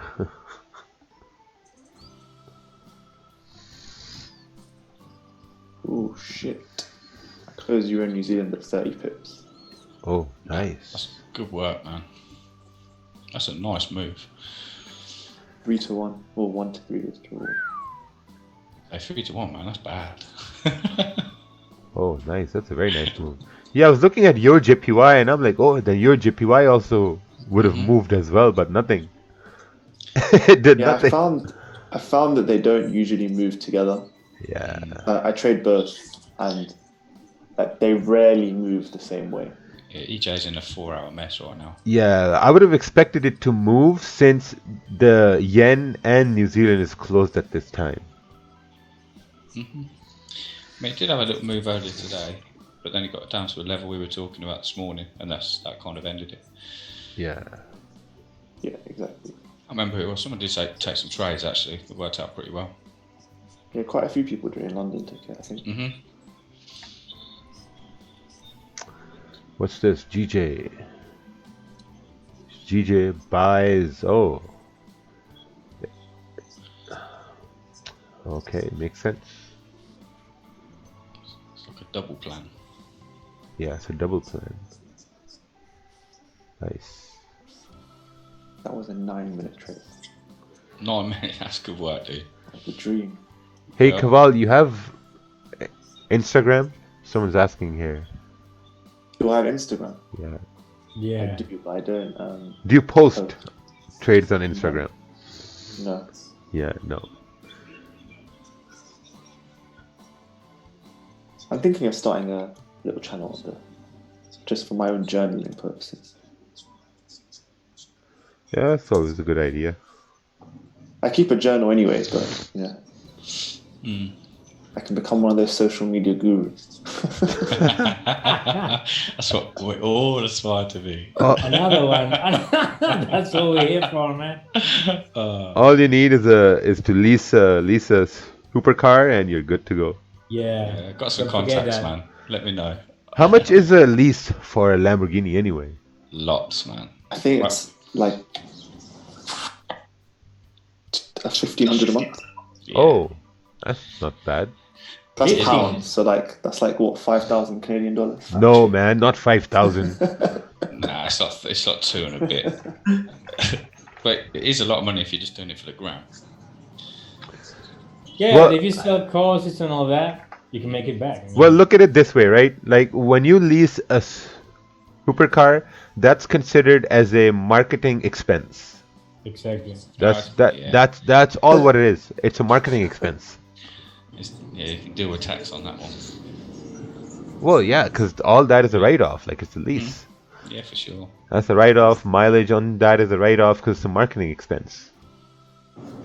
And people think that all these guys, they buy a supercar every year. No, man.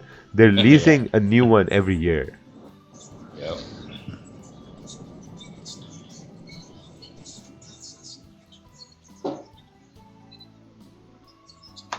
Rakeel, hey. Mute Mangian Luis, please. Manyan Luis, you naughty boy. Thank you. Yeah. What happens to all these release returns? Well, most of them they end up with rental car companies. Or they sell them. Yeah, or they sell them. I think all Instagram gurus who have multiple supercars, they're all leases. Because no one in their right mind is buying a supercar every year. No, like, man. Yeah, some of them they have two, man. Like it doesn't make any sense. It's all leases. You ain't spending that type of money in one go every year. Yeah, like imagine someone says, "Oh, I put down 50% on the supercar," and then a year later they buy another one, and then another one. Mm-hmm.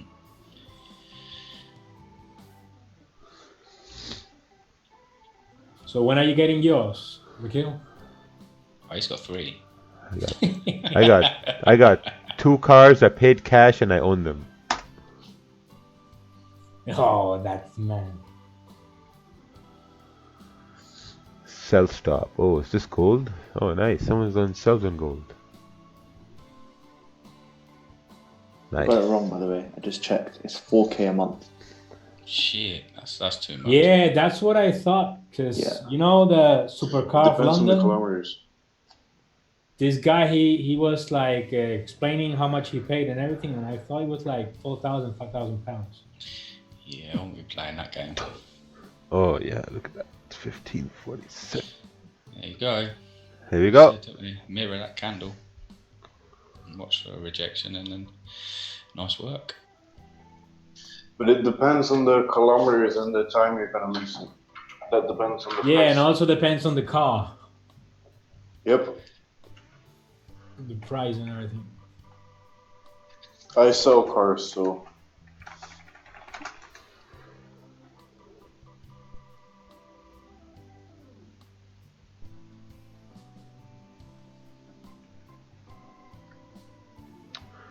Oh, what's this? USD CAD. Would you take buys above 4-hour resistance to retest the previous high?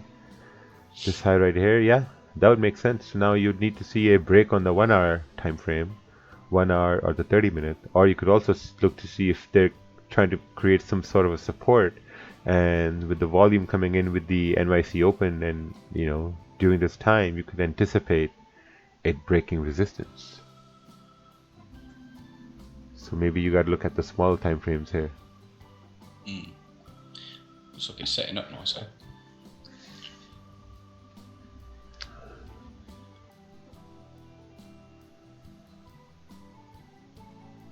I knew that was going to break out there hard.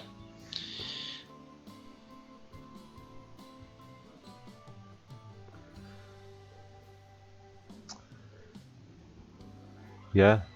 Somebody got a nice sell there. Raja, would you, if you wanted to capitalize on this trade, would you have done a sell stop or just taken it off the 30-minute close, which I think somewhat closed below support? I wouldn't, because I've missed the move. Yeah, my entry would have been off 15 and the stop loss would have been too big for me. Yeah, because now if I look at it, the stop is going to be around, you know, like 25, 26 pips. I think the better would have been when this 30-minute candle broke the low of the previous one with the selling bias. Yeah, I mean, you know what's weird? Sorry. I can't even find your gold chart. Or maybe it's IDC, but my Oanda, the 30-minute closed below support. And I was thinking about taking that sell. Oh. Which was weird. It would have been at least a 1-to-1. Well, I should have taken it. Mm-hmm. I already won on GJ. It wasn't worth it. Oh, nice. Yeah, on my chart, even a 5 minute was a pretty quick move. You had to have played it with a stop, but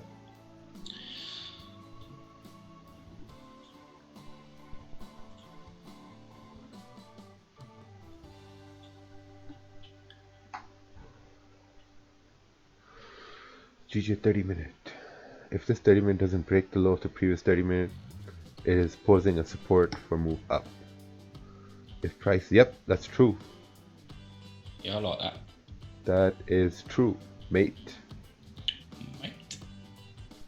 Yeah, because if this closes bullish, then we're creating support down over here. So that's how then we start to get fluid, that okay, that we're creating a support. If a support is being created, that should mean in New York it should continue pushing up. And then if you look at this yellow line is on the daily chart. That's the point when the daily candle is going to flip bullish. And then you can say, oh look, daily candle is flipping bullish now. But the small time frames is going to be a move that will continue moving up. So we'll have to wait and see how this candle closes. I mean, part of yesterday's move started at around that time as well. Yeah. Got the push up and then a continuation. Not yesterday, sorry.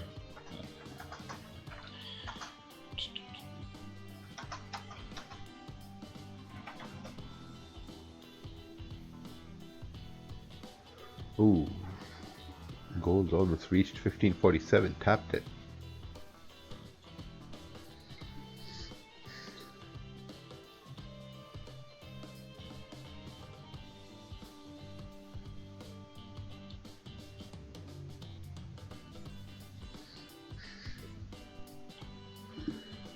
Man, like, you know what's really worrying here to me is that the introduction video is so clear on how to send charts and people still can't figure out how to do it. Wow, it's just mind-blowing, seriously. Must be a way to make people watch that before they... I don't know, man, it blows my mind. Literally, it just blows my mind. And you know what else really blows my mind? When people message me saying, hey man, what's your website? I feel like just banging my head in the wall, like over and over again. Like, wow, how can you exist? How do you function in life? God damn, man. Yeah, I'm not sure if there's a setting where people have to watch it in like the video before they can enter the stream. It makes sense. Yeah, it worries me so much. Shit, you know. Alright, I'm out, guys. Have a good one. Alright, man. How'd you, man? Take care, have fun. Yeah. That's it. That's all I get. One goodbye. Bye, Mac. Okay, thank you, Cavell. That was me, man. That was me. I can't take that credit. Very nice. Credit of what, bro? What do you mean, Kev? That wasn't me who said goodbye, Mac. Yeah. No, but my analysis was right, so I'm good. Bye. Okay. AUD daily. That should be coming down here. I mean, you should at least label your charts. Oh, GJ 30 minute. Trendline support respected in the last 4 hours if 30 minutes reaches above previous candle. Also golden pocket for fib. Golden pocket for fib means bullish, I guess.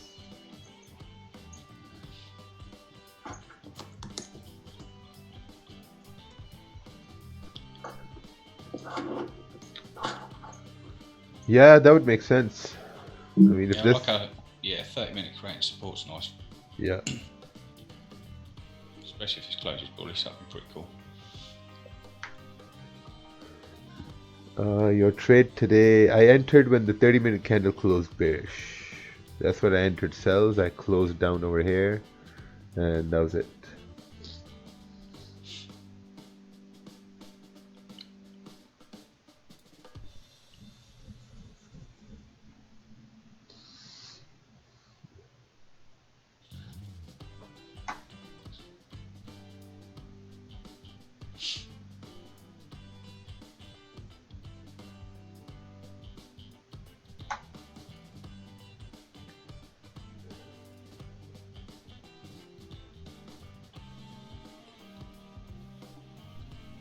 Oh, I'm not sure if you're already in this cell, but it doesn't look good. Does not look good. G just trying to push up now. Yeah, again, I think it's gonna push up now. Like, it's created support down here now. The GJ really test that support again 4 hour time. Yeah. To create the liquidity of the break. And then to make push up. Yeah.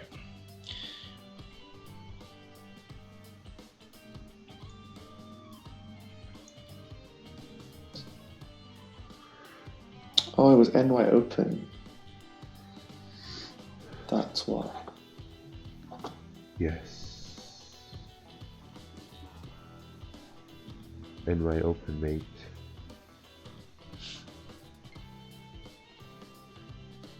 Are you thinking buys on GJ? Yeah, I'm anticipating buys on GG. I'm not going to take them. Because now the support has been formed. And if that support has been formed, then this was a low right over here. And then this is making a higher low here.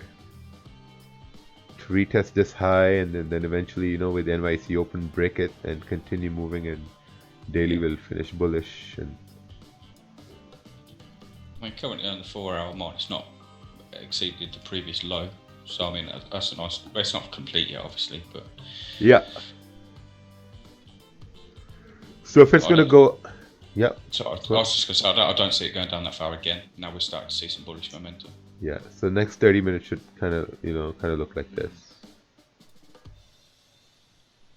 I think if we can get back above 43, it's potential to carry on this afternoon to maybe flip that daily. Yeah, that would look good. Next 30-minute candle. We've got to get up. Yeah, if we can get up there and then get above that kind of 43 level, I think would be pretty good. Yeah. So how many pips is this going to be here? Let's take a look here. This is going to be a 20 pip reward and a 10 pip risk.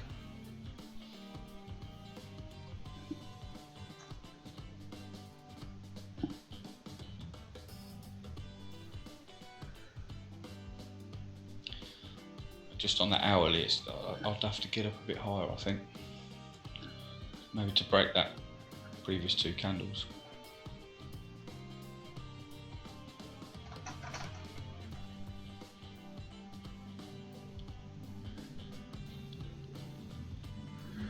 Alright, I'm gonna go make some coffee. I'm gonna be back. Alright, man.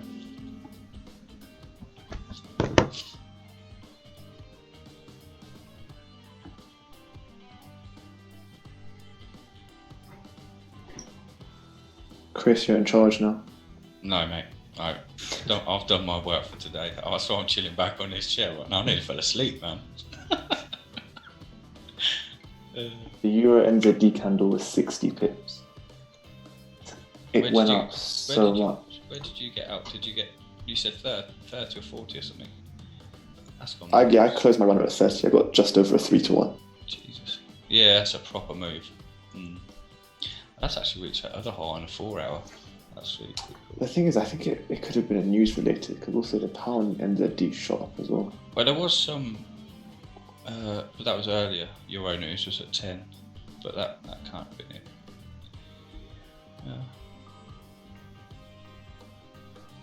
Yeah, this is something on like news, if that makes sense. It's a big move though.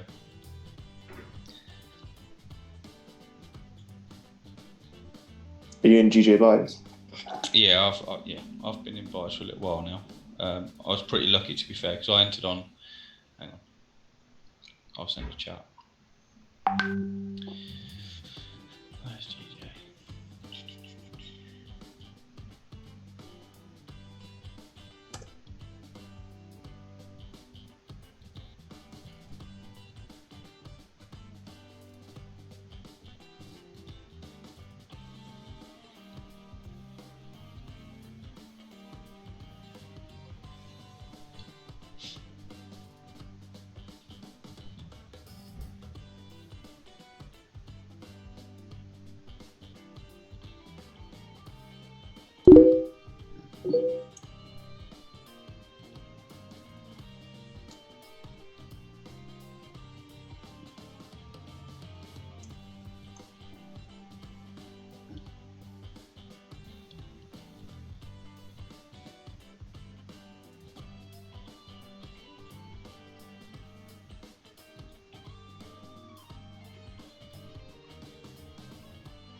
Are you sending a chart, Chris?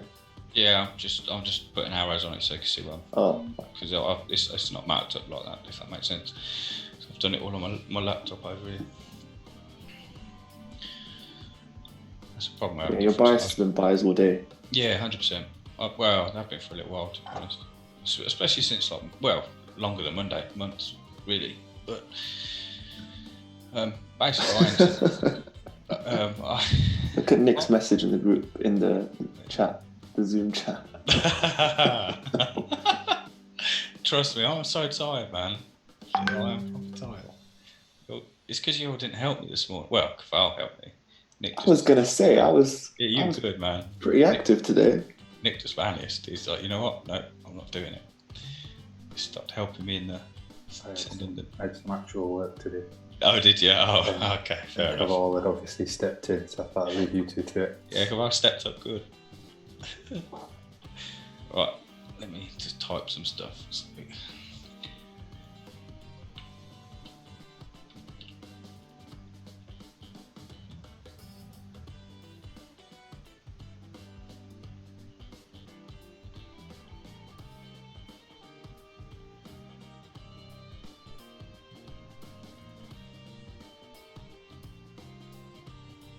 I think, you know, when we were talking about that news drop this morning, and we marked up that 800 level, which has been pretty strong for like a week. And I said at that point, I said that, you know, some people would like kind of target sniper buys at that point, just on that basis that they'll potentially get that as the low for the week, for the day, and then come back. That's kind of nearly there. I'll wait a little bit.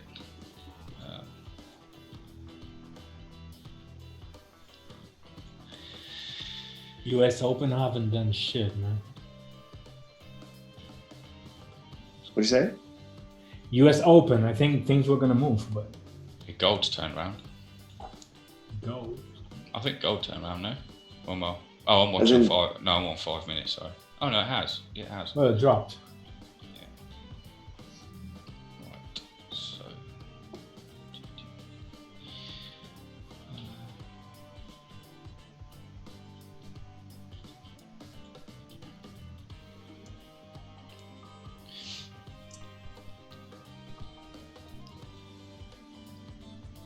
So basically, I don't know if you got that, Kval. But basically, that's all right, no rush. But basically, I just entered there on that. It was more based on the fact that I thought that news was like an impulse move that's going to create a daily low because of my bias going the other way.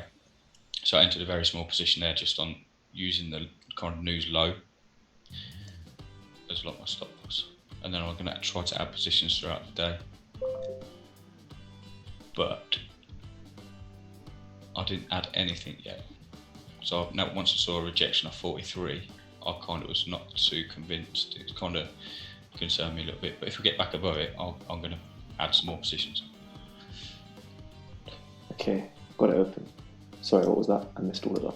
That's all right. So basically, I just opened a small position there, basing my stop loss at the low of the news, based on that being an impulse move, and we'll get some kind of correction of some sort. Oh, you entered the 5 minute? Yeah, just based on that, really. Oh, you entered this morning? Yeah. So very, just, it wasn't really, it was a risky trade based on the fact that I was just using that impulse low as like a stop loss, which is not really my style. I only entered a very small position so I can add proper entries throughout the day.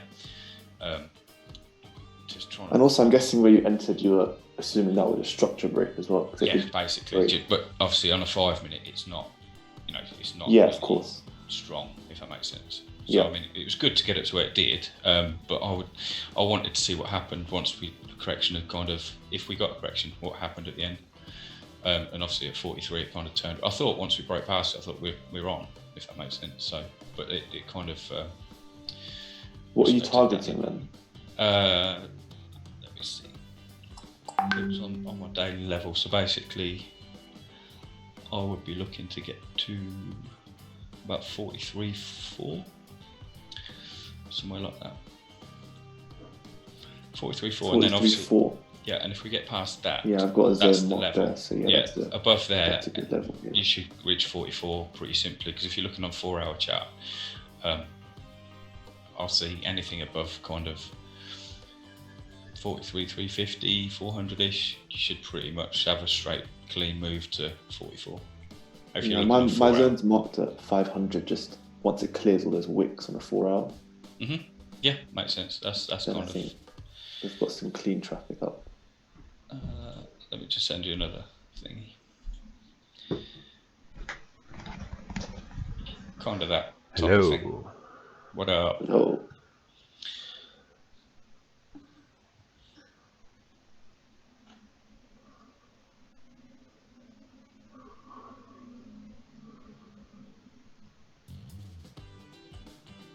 I was saying to Chris Roger that Euro NZD candle ended up being 60 pips.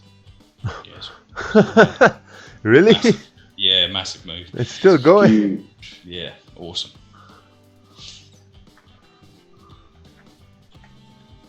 Oh, wow. It doesn't look much, but it is a lot. Yeah, when you're looking at it on 4 hour, it looks good. So I think It literally reached the point where I expected my like long-term target to be. Right there. That red line. Yeah. 1.69. That's 40 pips. Nice, man. That's great analysis. Yeah, it moves quick. Damn. Man, I still can't believe you flew all the way from London to Miami. We were talking about that this morning, funny enough. Weren't we? Yeah. It was, and also, do you remember how last minute it was? Yeah. I sent you a message on Instagram maybe 3 days before, and you're like, "There's one spot," and I was like, "Okay, I'm gonna book my flight now." No way. I literally booked it 5 minutes after booking, after telling Roger I was coming. Yeah, I was like, he's not serious at all. Like, you know. Oh man, this is Kamal, man. He saved my life that night. Kamal? Oh yeah. It wasn't me. It wasn't Oh. me. It wasn't me that saved your life. Wasn't it the Belgian guy? Yeah, it was a Belgium guy. Oh, okay. Man, what happened to the Belgian guy? I don't know. I think he's in the shadows trading. I was trying to convince Caval to do the March thing earlier on. Pretty cool. I would be up for another trip. Miami was awesome. Yeah, I've got to experience.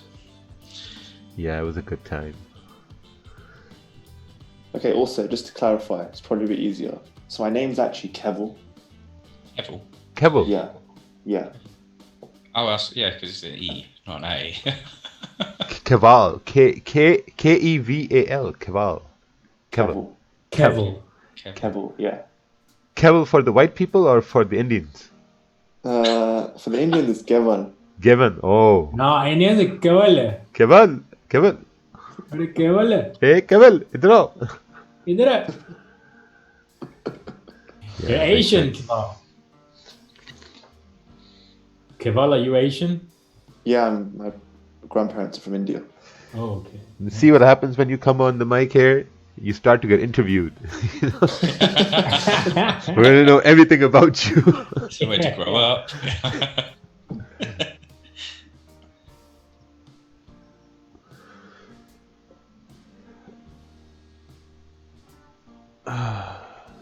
All right, take care, have fun. Yeah, I mean, all morning there has been no volume. Like on GJ, the only thing you see is this big candle coming down. Yeah. Well, your New Zealand moved, whatever, you know. To be a Thursday is horrible. Yep. Yeah. On Monday. Look at gold, man. Look at that pullback. Like, someone must be taking sells here. Well, remember we talked about gold, right? Remember, earlier on that daily range. That's exactly what gold does, and it traps people. Yeah, for sure. Right, because it's still the daily, but then that whip down, everyone thinks, oh, that's a sell. That's not a sell. That's just a liquidity grab. Yep. Well, we kind I of swear said that, you mentioned that a lot. Yeah, we said that about coming out of that zone and breaking either way as such, and then see what it creates, and that's I mean, but see, the great thing about this is if you can trade that range and you understand that principle, then that's an easy trade, because basically it was New York Open. You get this push down. So this is your New York Open push down, right? Mm-hmm. And what's happening is there's order collection going on here to continue now the rest of the move for the New York session or the North American session. And if you know that, you can play both sides, because you can grab that down, and then when you know that this area here doesn't break, as an example, or we don't have another candle that sort of pops up over here and then continues down, you don't have this, that you can start potentially placing orders right over here, like in this area over here, and now you have a risk-free trade, because you're coming back into the range which Rakeel drew over here with this line. And now you can sit back and it'll probably pop up to here, but at the same time, this next candle may just come back into here a bit. It's not going to return back to here. So now you have a really good entry, and you recognize that because now you're at the North American Open. And then we're basically filling that range from 1550 to 1554, if that's the case. But I wouldn't be taking sells with gold until you get a clearer opportunity. There's no sells with gold. Like this here, this wasn't a sell. This was just basically a range fill to grab liquidity and then to continue back into this range here. Yeah, it doesn't look like it's set up that way at all. Yeah, not for sales, I mean. No. But people get caught with that because of the fact that gold moves. Like it'll move like $2 or $3, and they think that it's a sell, and it's like no. If you study gold enough, you'll realize like a $2 or $3 move is not necessarily a change in direction. When it drops like that, you need a little bit more of a push in that regard. And what you would need, and what we always say here is one candle is not a change in direction. And you see what's happening right now. You're getting that huge push up into that range. But the great thing about this trade is, and here is now you can anticipate if we start to break up, where our next levels of breakout are going to be. So all you have to do is just do something like that, like what Rakeel's doing right now, and you can start to see, okay, where are our targets.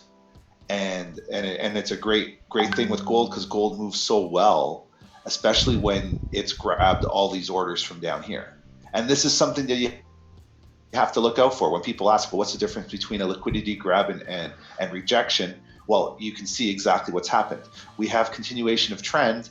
This pops down, and if you were looking at your magical trend line, this is your magical trend line, taps into here. We don't break this, right? So if you trade with a trend line, this is where you'd want the break to continue to go further down. We don't get that break. Here's where your push starts.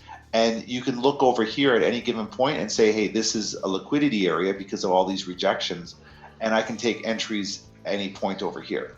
And that's what you'd be doing. So when you saw this take place, you'd be placing like maybe a buy stop over here as an example. And then your stop loss would be here, right? Because if it breaks down, then the trade is invalid. But if it continues moving up, then your stop loss or your buy stop has been hit, and now you've basically hit this zone over here. So right over here, that would have been your exit point. But I mean, once again, the next candle will probably dip down, and then you might get that push up again even further.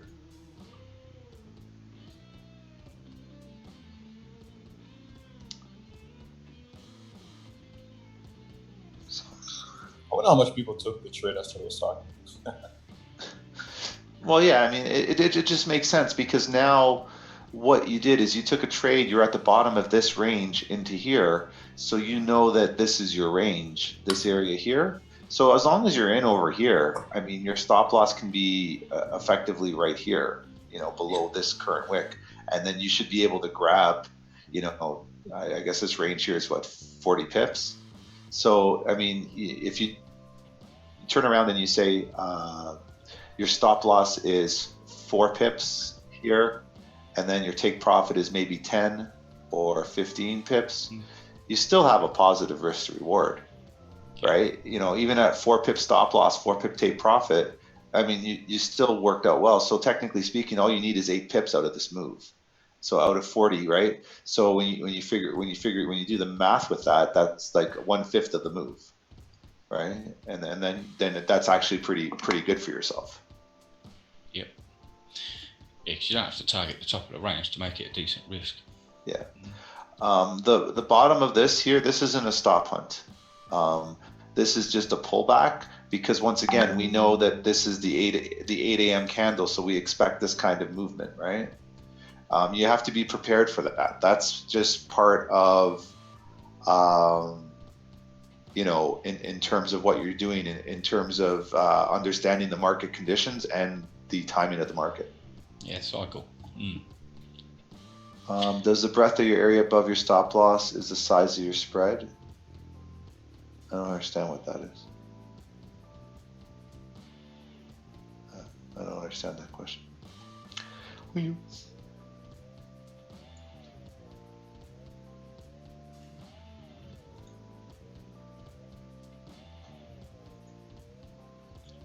I think that maybe, do you have a breathing area above your stop loss for like your spread, for example? I think. Not sure. Yeah, that's what I got from that question too, actually. Yeah, you know, like if you got a spread of 3, you'd put it 3 higher than the wick, for example, or something, or whatever. Well, I mean, I think it's more of just dependent on where we see rejection, right? I mean, like here as an example, this would probably be a nice stop loss here. This would be, you know, probably your best stop. If you're a little bit deeper, this would probably work out. Like you're looking for areas of rejection. As you start to trade, you start to see that there's wider areas of rejection. As an example here, if we go and we look at this bottom here as an example, right? So if you're saying, okay, this is the bottom of this liquidity area here. And then you say, well, where am I placing my stop? You can see what's mapped out here. Anywhere below this is okay. Because even if you took a trade up over here, and you know, we moved all the way back down, we never really broke this lowest part and we continued up, right? So looking at something like this as an example, the next candle will probably define that. So you might find we might pop right over to here and then it may continue up. But the idea is I'm not looking to take buys at this point. I'll take buys above here, and then my target is further up here. Probably, you know, if you look closely, if you draw a resistance level, this is probably the best resistance level right here. So, you know, you're looking at that and saying, okay, once we break that, then we're going further up. But you can probably get into an entry over here in this area here if we have candles that support that. You know, I would be looking for candles that are rejecting this area here. So rejecting and then continuing up. That's how I'd be looking at that trade. The fact that this candle here rejected that, if you got in now, you should be okay. So, you know, you'd be placing your stop loss and profits, because effectively what this candle's doing is it's creating a new zone, right? So anywhere in this zone, you know, we could tap back to, but because we got so many orders in the first little push here, it's going to be hard for it to dip right back down into it. But if we do, what you're looking at is you're saying, okay, anywhere below here, I'm probably going to take sells, and what's going to happen is we're going to return down to here.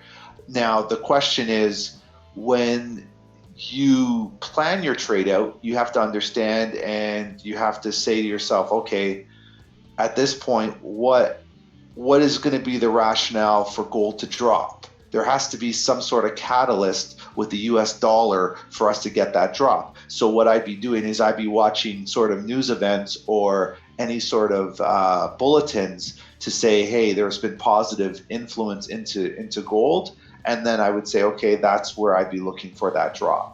So that's how you map out everything together. Right now, there's been really no change in dynamics. I mean, they signed the trade tariff thingy, but we already knew that was happening last year, right? We already knew that was happening in December. This is not new news.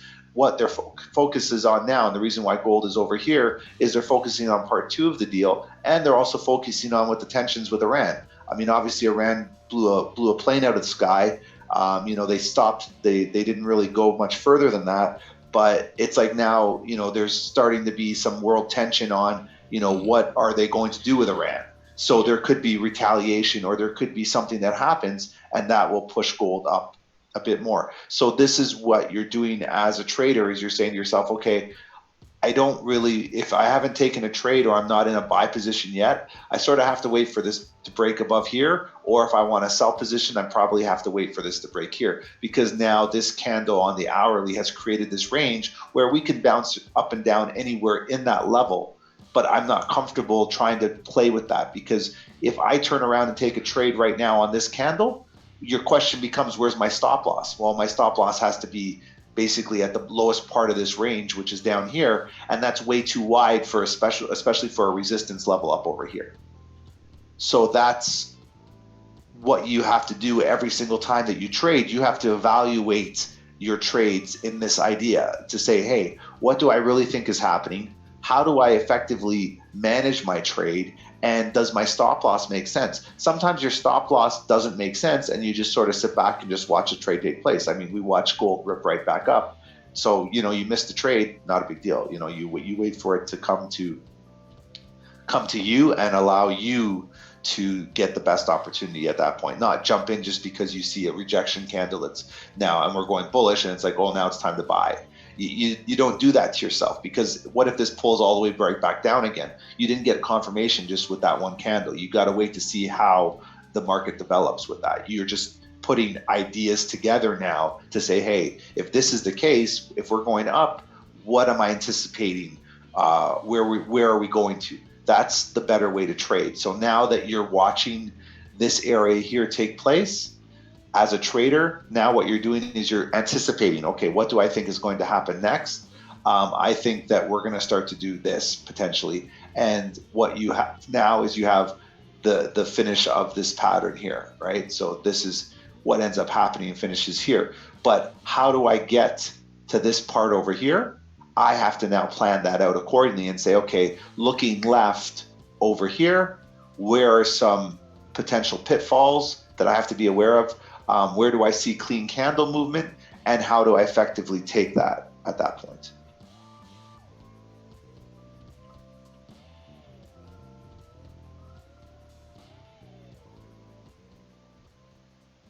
So that's how you'll become a successful trader. You won't become a successful trader trying to take trades right over here. You're going to be a successful trader figuring out what's going on over here and attacking that portion.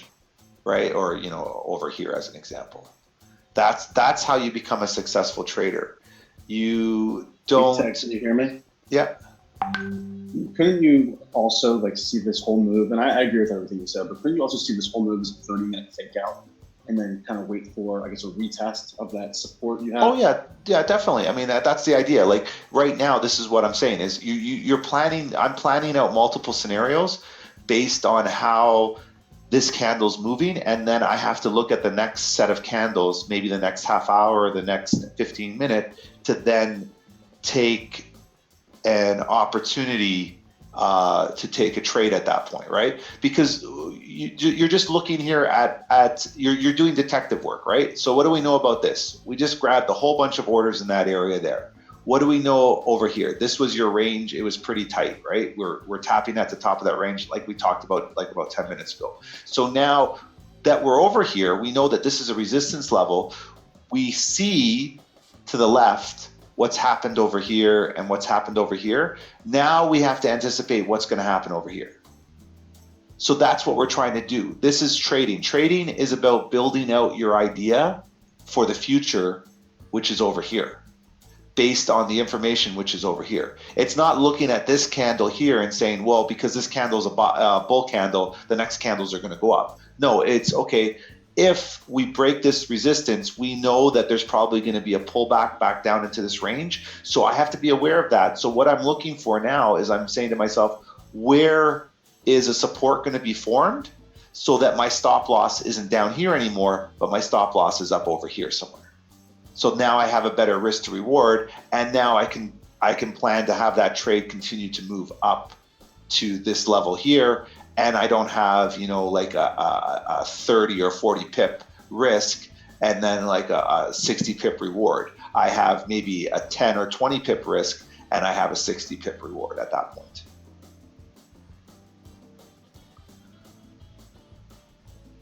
So that's what you're trying to do. The more that you anticipate and understand what you believe the market is going to be doing, the better off you're going to be.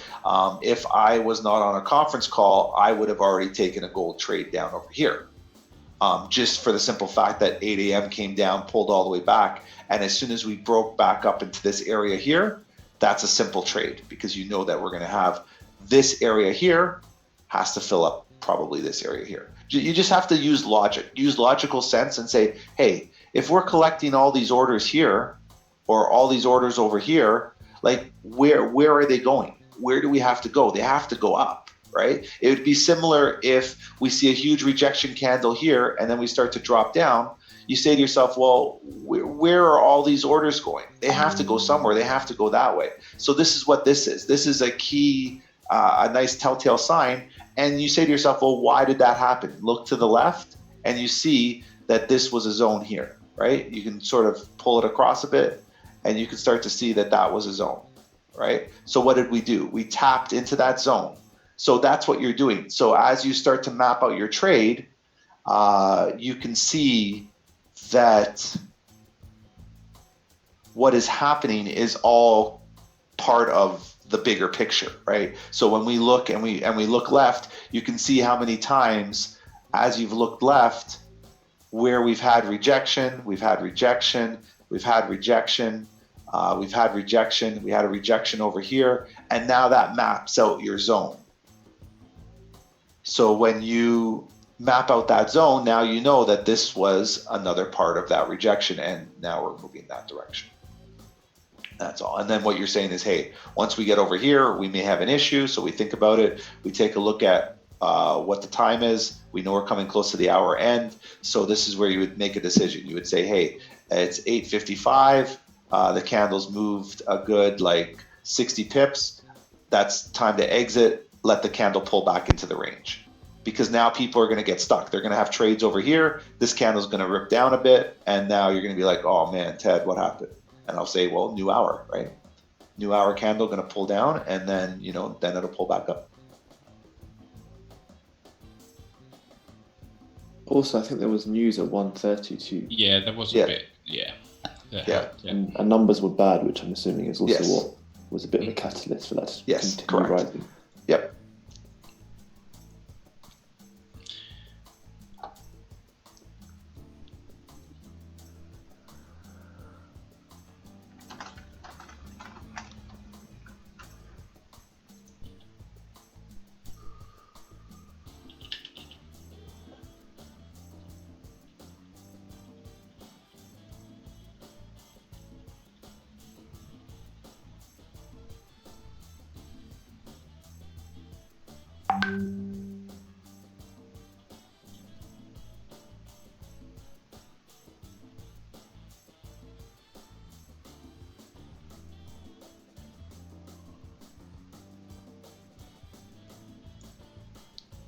What is the best way to know where the volume will increase before it hits the market?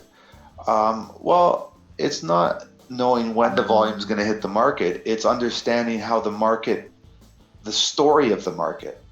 The biggest thing that you can do as a trader is put together the story of the market. Each day, the market creates a story. Where is that story compiled from? That story is compiled of your daily candle. Right? So how does the daily candle form? The daily candle form, it starts in the Asian session, continues through the London session, and wraps up in the North American session. So you as a trader, if you're trading on a daily basis, or you're trading the daily levels, or whatever you want to call them, you have to be able to tell that story. Right? You have to be able to tell that story, and you have to say, okay, what happens in the Asian session? What happens in the London session, and what happens in the North American session? And what you have to do then is you have to back test that information. So the reason why we can comfortably say that this happens the way it happened was, you know, obviously there was a bit of a news catalyst, but also at the same time, what do we know about this hour that just started? this is the beginning of the North American session or the New York session, right? So what do we know about the New York session? What are the tendencies? If you don't know those tendencies, you have to go back into your charts, or you have to use a simulation program, and you have to simulate what happens at this time every day, and you have to come up with a probability. Probability dictates that if the daily candle has been bullish so far for most of the day, bullish candle will continue. Probability dictates that there's going to be a pullback at a certain point. Probability dictates that we will continue trend at a certain point, right? So if you know those ideas and you understand the session that you're trading in, you'll start to see the same thing happen every single time. Because remember, the market is worked off of computers. It's worked off of algorithms. So they're all doing the same thing every single day, basically, at different price levels. The only variable that we don't have is what is their strategy, or what are they looking to achieve as an algorithm, right? So if we knew all the algorithms said, hey, 1555 is take profit point or a resistance level for algorithms, we would all know that, hey, I can take any trades in this area here, and as long as I get out over here, I'm okay. But we don't know that. What we do know, though, is this push here happened for a reason, right? There was an issue, there was a price was driven down to grab orders. So then what that means is, okay, where are those orders looking to go? So we as a group, as retail traders, have to say, okay, all these orders were collected over here. We know that. So those are order collections. And we have to say to ourselves, okay, where more than likely are those orders going to go? And what we do to do that is we have to look left to see, hey, where are potential areas where we did reject, and does it make sense for these orders to go there? And as you look left, you start to see those areas, and now you start to see what makes sense, and you can say to yourself, hey, if this is going to continue to fly, where are we continuing to fly to? And as you go into the higher time frames, you can see right now, as an example, on a 4-hour chart, we have a resistance at like 1560, right? So when you start to go look at 1560, there's probably a good chance now that this candle is going to fly up probably to 1560, because you can start to see on 1560 there's a bunch of little bit of rejections at that point. So you might find that, hey, from 1555 to 1560, you have a good shot.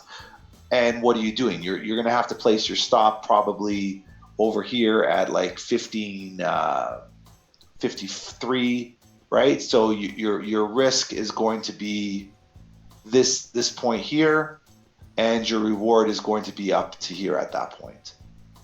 So if you're looking to do something in that nature, that's what you'd probably try and put yourself in the position to do. Right, so the new hour form. So now you start to say, okay, I'm taking a position, I'm good. I just took a position and I'm up like 40 pips based on that. Because what I say, I was waiting for this area to break out, and now I'll watch my first area of contention on the hourly is going to be this area right here. And I'm watching that. Oh, I think I just missed my exit. But we'll see. We should be continuing to go up.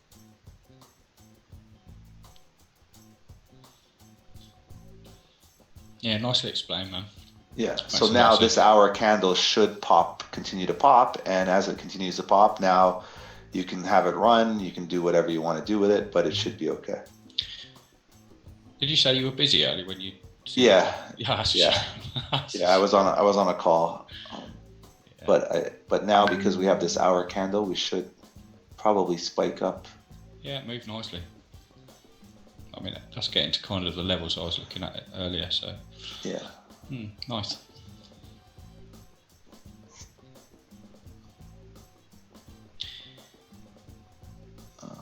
Five more pips.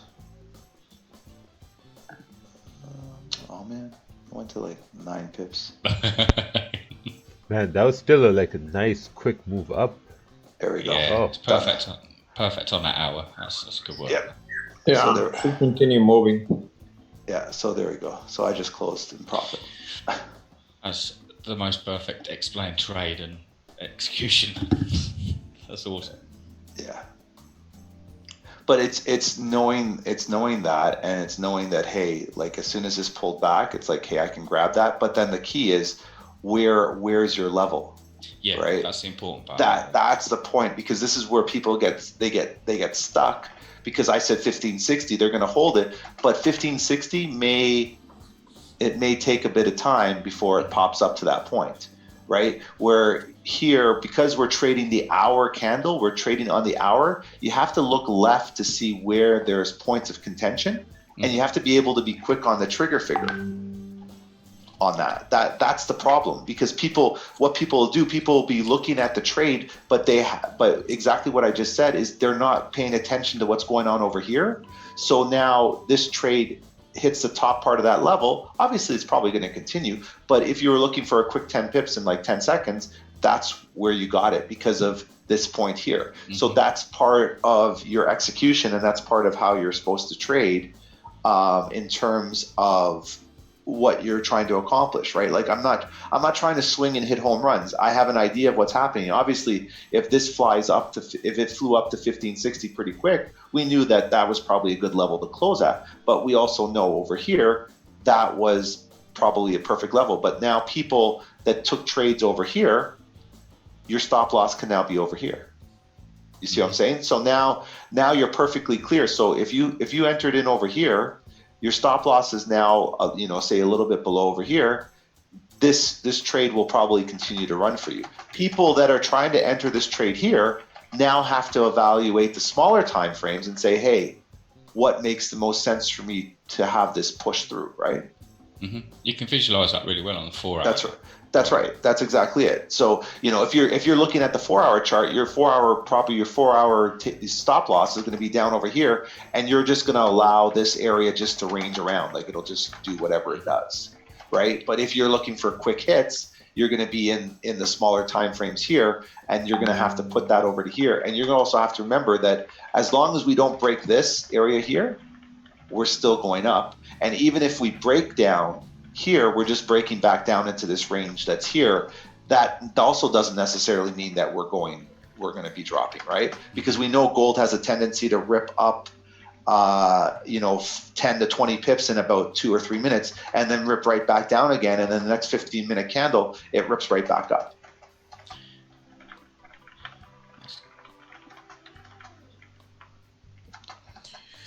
Yeah, that was the easy part of the trade. Yeah. And you also know every time at the beginning, and also here, a tip here is the 9 o'clock hour, you had a continuation of volume from 8 o'clock. So I cheated a bit. I already knew that it was going to probably pop, because I've seen that happen with gold a lot. If you watch the hour continuation, the first minute of the next hour, if we have a hard push, usually it does continue to push up. It's only when it's a little bit slower, it may just reject down and start again. So if you can catch that and you saw this wick here, you knew that it was going to fly up for a second and grab that. So little tricks. I mean, but that's just because I know the pair really well. So I know the tennis experience. Yeah, it's experience. I mean, I'm not trying to pat myself on the back, but you'll see that enough times where you can make that judgment call and be like, oh, 9 o'clock hour, okay, perfect, I'm going to try and get in, and in like 3 minutes I'll get 10 pips, and then the rest of the hour it'll probably do stupidity like this, and people will be like, oh man, how did it come up over here? And it was like the first 15 seconds of that minute it pushed up, right? And you were just smart enough to get out and say, hey, I'm done. Especially the backup of that 4 hour candle. That's correct. That is a solid candle. Correct. So now, this area over here creates your new range. So this is your new range. So if you're going to look at, the problem is if you look to take trades, your stop loss can be over here now as you start to take buys in here, but be prepared, you're going to get stopped out a lot, because this is a fresh hour candle in a fresh area over here. So there could be potential where you get stopped out a lot, and then one trade just starts to take off. But you have to recognize that if you're placing your stop over here and you get stopped out 1, 2, 3, 4 times, maybe you get stopped out at 2 pips, like 8 pips, your next trade, when it starts to take off, You can't turn around and be like, I want 70 pips because I need to make up this 8 pips. You might find that you just fill this range, get all this money back, and you break even for the day, because that's the tendency of what gold does. If you have relatively sensible targets and actually look at, like you right, said, that's exactly it. It's like a lot of times I've gotten stopped out on gold where it's like I've made like $500, $500, $500, $500, but then when one runs like 10 pips and I end up making like 10K, I can't turn around and be like, oh, well, you know, I need to hold it now to go all the way up. It's like, no, the range that I was looking for, I hit, I have to exit. And people, they don't get used to that because they get so frustrated getting stopped out on gold so many times over here. And then they're like, I need to swing for a home run. It's like, no, the reason why you have stop losses is to protect your capital. And you have to understand that your range hasn't changed just because you got stopped out 4 times. Like, don't believe that the market owes you something now just because you've gotten stopped out. It's you're playing the market and you're hoping that we're on this trajectory to go up. Every time you get stopped out, that's not the market saying ha ha ha. That's the market doing what the market's doing. Yeah. So you have to get used to that, and you also have to keep your eye on the target. Your target is, hey, this candle, this range should fill. My target is up here. If I'm having my stop over here, I'm going to get it stopped out quite a few times before we hit this target. Mm-hmm. But that's my target overall. You said that before about paying attention to like kind of moving up in steps as well, not, you know, huge chunks. Well, that's exactly it. Because you know what'll happen in the next 15 minutes or so, this candle will probably start to really drive. And if you're in, like I said, the best position you would have been in would probably have been over here somewhere. You can now watch this and this candle will go all the way back up. Because think about it this way. What's this candle doing right now? This candle's fighting to push. So what's happening is orders are driving into the candle. And then as soon as it goes, you're going to see it's going to take off. Because you've watched gold before. Gold flips, it'll go bullish in like 15 seconds, or it'll flip bearish and it'll dump, right? So it's just a matter of what ends up how you want to play with gold and what your anticipation is. Like for me personally, now that I caught the top part of this, if I'm going to re-enter the trade, I'm waiting for the next 15-minute candle, and I'm looking to see that the 15-minute candle has a little bit of a rejection here, and then that 15-minute candle starts to drive up, right? Because the biggest thing that I tell people is the finishing of this candle like this does not mean that we're going down. That does not mean that we're going down. What I'd be looking for if we were going to go down, I'd probably be looking for a rejection candle like this one here, right? I would want to see a bearish body. Having a bullish body doesn't necessarily mean rejection to me. The reason why is because we have this area over here that we just drove into. So this more than likely is just new orders coming in saying, hey, we missed the initial push. We got to get in now because we're going to eventually start to move further up again.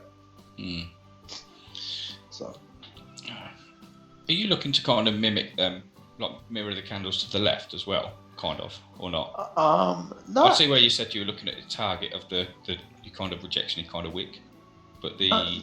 Yeah, so I mean, at this point, I mean, I'm not necessarily looking at that like from a quick level, right? So from a quick hit, because I like to just take quick trades. Yeah. I'm always looking to say, hey, this is probably once we get into here, we're probably going to be done for a bit, right? Because now what we've effectively done is we've mapped out this sort of area here, right? So we can all agree that this is probably a new area, and price will play within there and then break out again. And all that happen is price is grabbing right now in this area. And then what'll happen is it'll probably eventually shoot through that. And obviously 1560 is the target. And then the reason why is because you see rejections again, looking to the left. But the great thing about gold is if we all agree, or your trading and your plan encompasses the fact that, hey, if we don't break this area here, as an example, or what I can do is I can start to take buy stops right over here, that as we start to push up, And as we go through that buy stop, as we start to move through here, now I can start placing my stop loss probably over here as an example, or maybe over here, and I can let this trade run, and it can run continuously. Like it can continue through, even though we hit 1560, we could turn around and say, hey, I want to hold that trade a little bit longer now, because say, for example, I had 2 trades running. My first trade goes to 1560, and now my second trade, I'm just going to let it keep running, right? So I've secured effectively this first trade here, so this has been secured, and now my second trade is just going to let it run to wherever it runs to at that point. Yeah, makes sense. Yeah. So also the next step, like this bit, I'll show you. Is that part there? I really like that little option with nothing. There's kind of nothing there above base. That's right. Kind of stop too. Yep, exactly. Yeah, cool. And now when people are asking the question, people are starting to ask, okay, well, when is this going to push up? Well, once again, we go back to our market timing, right? What's our time right now? Almost 9:15 a.m. So what do we have? What are our key times, right? So we have 8 a.m. Eastern is NA open, and then what do we have? 9:30 a.m. Eastern is NYSE open. So there's where our volume starts, right? That's where volume gets pushed into the market. Why does volume get pushed into the market at those 2 times? Very simply, this is the start of the currency market. This is the start of the equity market. The equity market now will react to various fundamental ideas in the market, and that will then start hedging processes, or that will start the buying and selling of US dollar currency. Because remember, what is the biggest portion of FX trading? FX trading isn't buying and selling currency necessarily. I mean, it is, but it's hedging against other financial instruments, right? So currency is used to hedge against other financial instruments. This is basic economics 101. If I have US stock and I believe the US stock is going up, I will hedge with US currency, right, to balance that hedge off.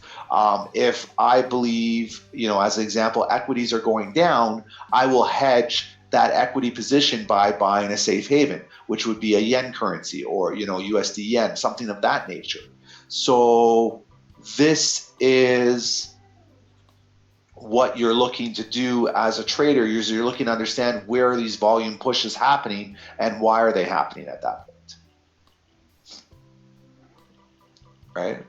So you have to be aware of those things too. So now the gold's pulled back, so now you have opportunities. You can say to yourself, hey, look, I can put a buy stop right over here, and as this trade starts to pull back a bit, I can start to grab that if it does push up.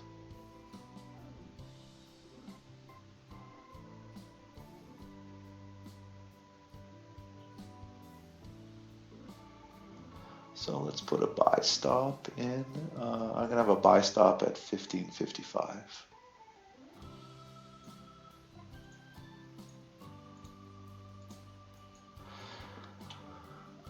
Buy stop at 1555.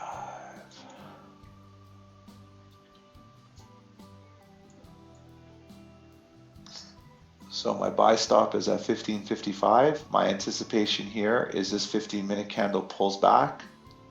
And if it does pull back, that's okay. I'm not concerned about this. I'm not concerned about this. What I'm now anticipating is we pull back into this area here, and then we drive further up later on.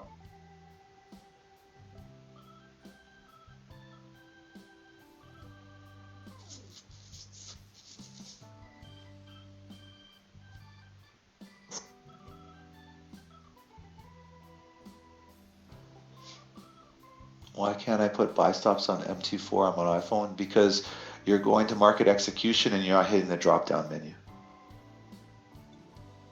There's a drop down menu for that. And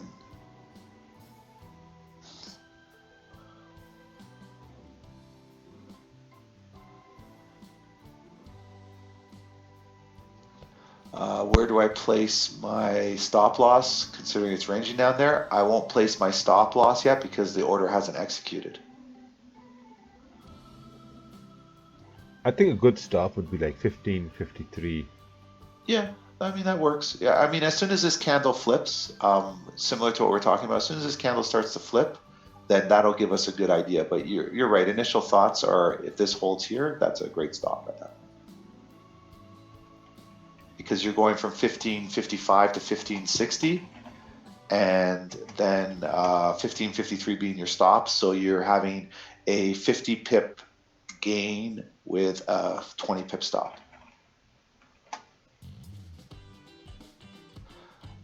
He's funny. He doesn't even care. Phase 1 trade deal. Yeah, because that already has been impacted. It's already gone through the phase 1 trade deal.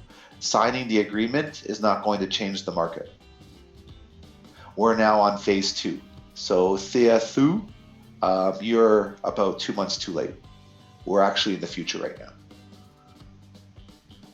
now. Signing a deal isn't going to change the market, because that's like when someone's coming over from a trade, like when you trade a professional athlete, we all know it's happening. The market's already priced in that opportunity. This is not a surprise that they're signing the trade deal today. It's already been widely spread, and the news already have said that they're signing at 11 o'clock. It has nothing to do. Signing an agreement today is not going to shift the market a million pips. Think logically. The market moves on news, and it moves on speculation and unanticipated data.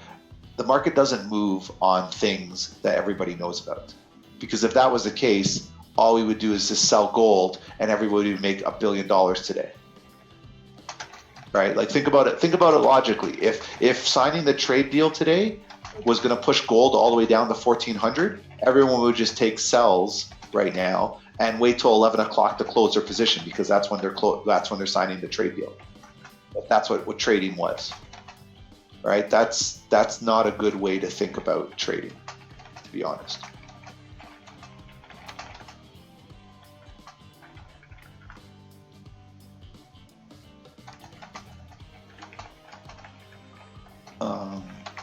I don't really care too much about candles. I care about where price is at certain amounts, or certain price levels, sorry.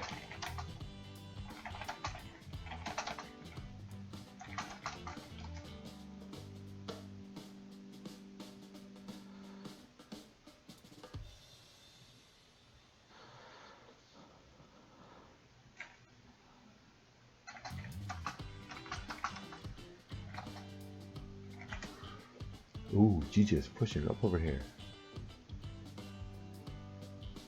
Looks like this will be the push that will turn the daily candle bullish.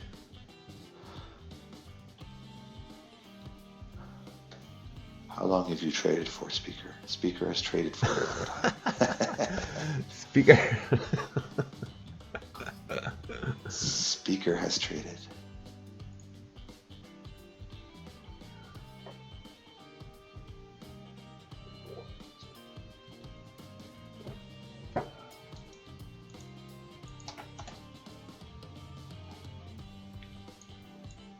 Can't expect 1 hour support from past 2 days along with. Yeah, looks good. It's bouncing from support. There's a little bit of a range to 1.70230. So yeah, it looks good. You got a weakness on the CAD, strengthening on the pound.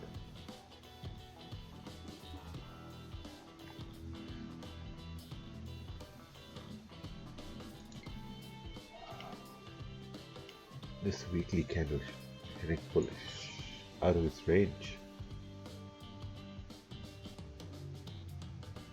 Daily it's also in a range. This monthly on GJ has to flip bullish. A little bit, just a tiny bit. Yeah, I think once we break above 143, 100, and 500, it's off.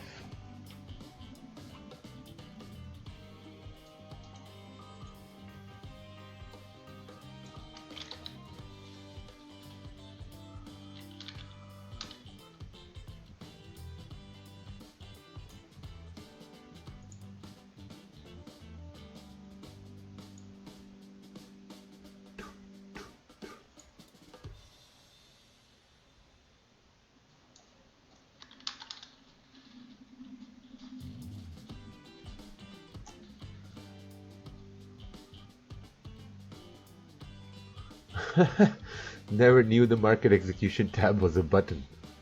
Yeah, it's a drop down. Man, you need to play with MetaTrader more. I bet there's so many things you don't even know now, right now.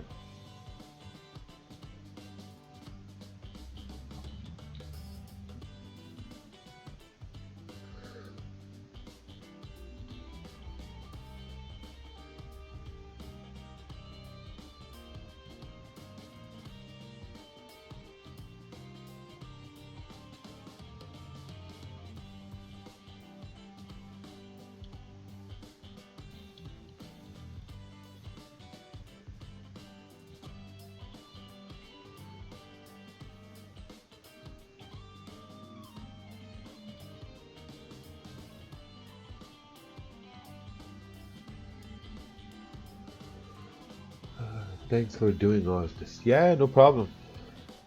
It's honestly, this requires zero effort. Zero effort. You know. It's passion, baby. Yeah. Yeah, it's fun. It's fun to do stuff like this. It's actually fun, yeah.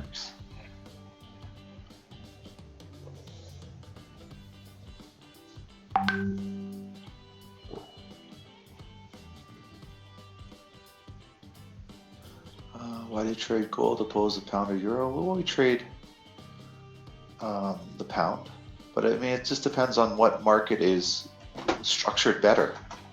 I always look for the best looking market. I have my pairs that I trade, and then what I do is I scroll through and I see what looks like the cleanest chart in terms of, you know, range versus trend. Nobody trades oil here either. When risk management says 1% per trade, does it mean per position or per setup? Well, most likely per setup.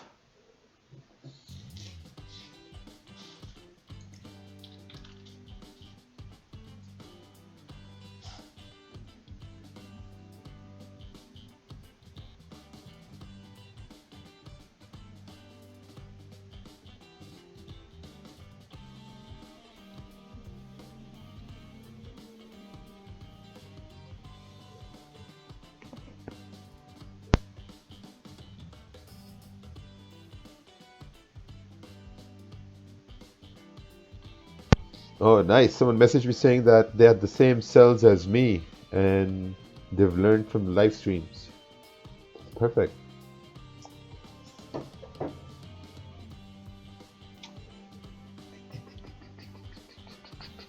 Yeah, trading is not hard. Trading is easy. It's just the waiting. It's just the waiting part that's hard. Like where you're waiting, like if you're looking at this 1 hour candle and the price is going to go up, this needs to close bullish. Or even the 30 minutes. So now waiting for that is hard. Yep. Because if this 30-minute closes bullish, man, the next one is going to go bullish. Yep. There's a lot of waiting involved. Yeah, it's going to form something like this and it's going to go boom. I hope so.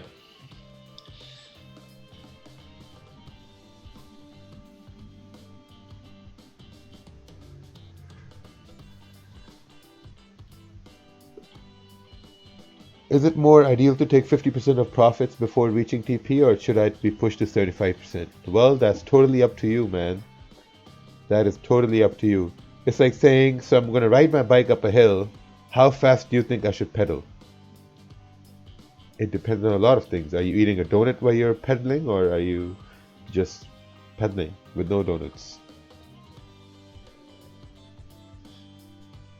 I'm watching and learning from the this and that. Thanks for sharing those things. Yeah, someone else added that onto YouTube. It's not me that added that. They stole from me, so you get the benefit. But hey, you get the credit too, because everyone thinks it's you. Yeah, I know. This is stupid. Like, people message me about the market fluidity on the YouTube. Yeah, they're like, "Oh, thanks for putting it up." I'm like, "All right."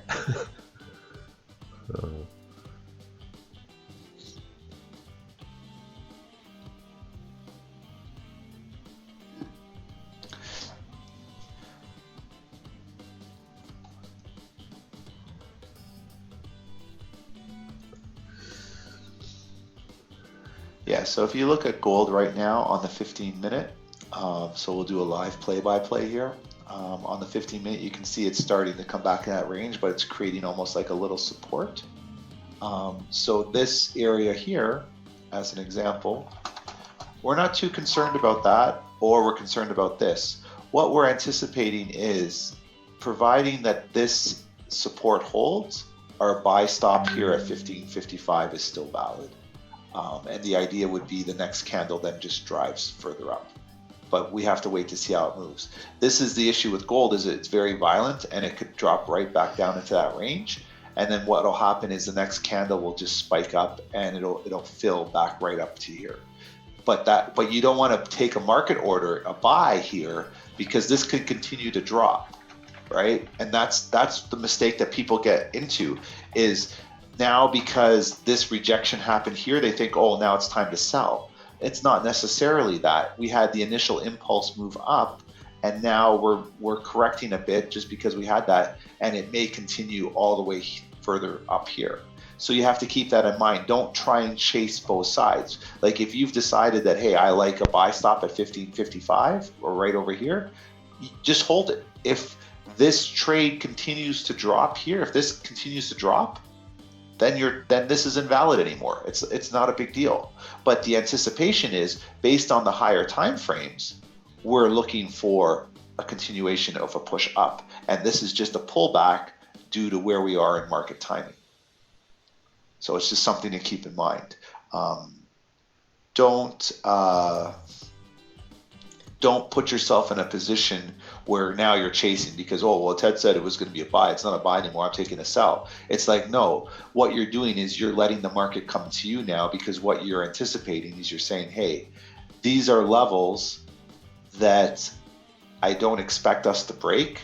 And as we start to go up, this is where my buy stop is. That will continue, and as we get momentum here, it'll just drive right through, and I literally have a no drawdown trade.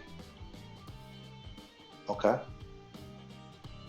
so that's something that you have to keep in mind as a trader, is you're not looking to say, hey, oh, now we're going down, now we're going up. It's like, once you formulate a thought process, and if you're putting in a pending order, let it play out until, obviously if it starts to drop all the way down, or sorry, if it starts to tank all the way down to here, then yeah, you have no trade anymore. But the worst thing you can do is be like, oh, well, since it's no longer up here anymore, I'm going to start taking sells. And it's like, well, what did you just do? You screwed up your analysis, because what we did was we were nice and calm, and we said, hey, we're going to probably come back into here, we're going to create some support over here, and then we're going to execute up over here. And what you've done now is you're chasing, because you didn't analyze what happened down here. You didn't analyze what's going to happen through here. You didn't do any of that. Your anticipation is bullish movement up here, and you created a calm approach to what you were going to trade.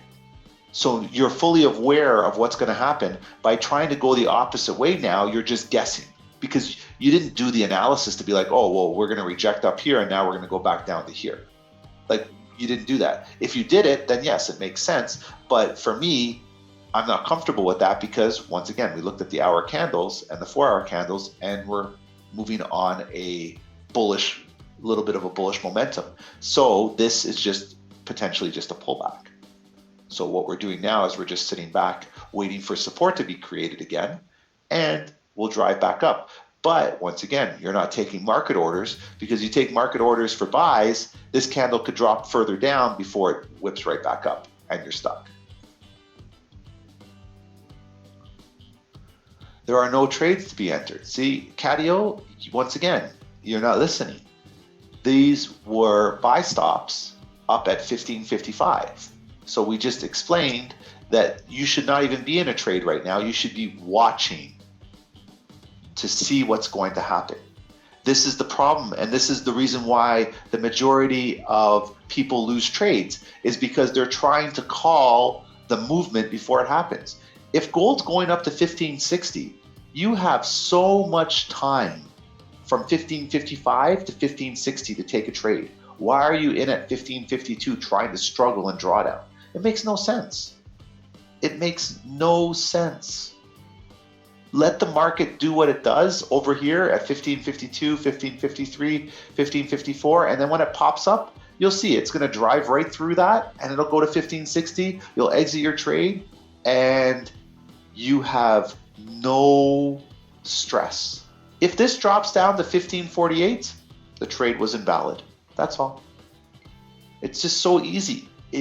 I'm not even stressed. It's great. It's great to be in a non-stressful situation. Everybody else is trying to chase things, and we're just sitting waiting for the market to set up. That's all. Simple. If it doesn't go, it doesn't go. But what we've done is you've created a calm environment for yourself. You've mapped out the scenario. You've turned around and you've said, "Hey, this is what this is what I anticipate us doing. I will wait for that to come my way, and that's my trade." That's it. GG about to flip. Yep. Yeah, boy. I'm waiting all day.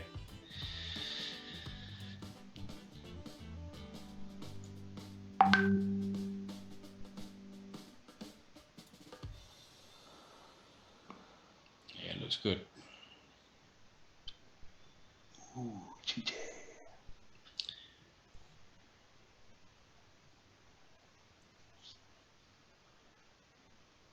Yeah, I've got some entries about 85, 850. Nice, man. 850, 860. I actually had one at 765 and I closed it because I thought we were coming back down to it. And I was like, damn it. But still, some good pips now. About 26 pips up.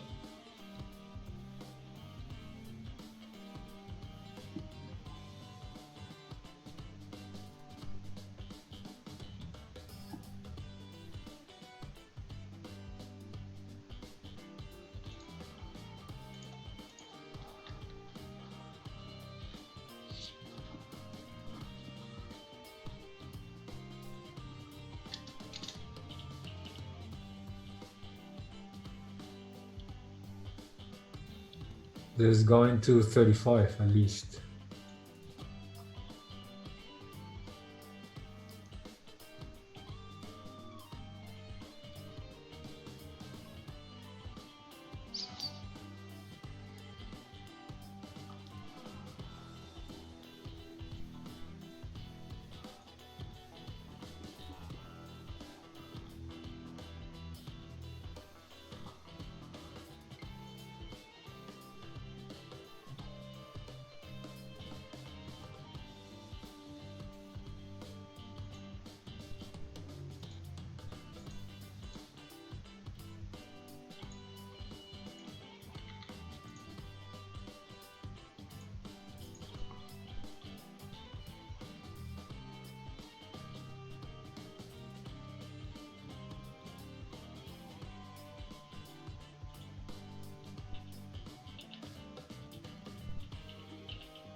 Rakeel, are you talking?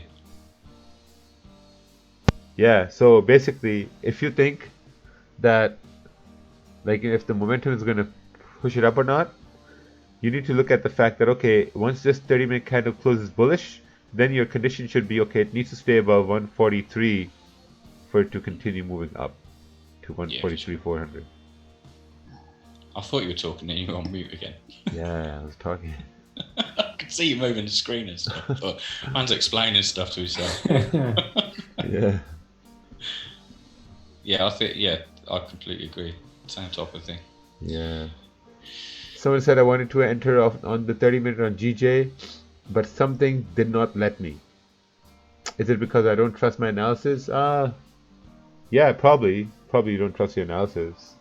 Like, I mean, whenever you're scared of entering, just ask yourself, what are the chances of it going up than it going down? If you truly believe that your first instinct is the chances of it going up are higher, you just take a buy. You just take a buy. The worst that's going to happen is that you're going to lose the amount which you already predetermined to lose. You know, like someone told me this one thing, that whenever you're trying to make a decision, flip a coin. What you really want, you're going to decide that while the coin is in the air. And that's the decision you're going to take. Nice.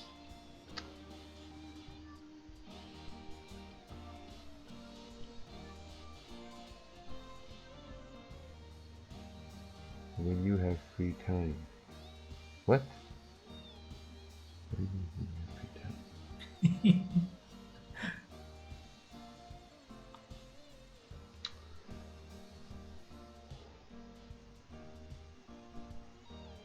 Oh yeah, imagine it just goes, it just rallies. Boom. Up. I think with that momentum, if it can get past there, yeah, about 220 to 225, I think it is, that could fly pretty well.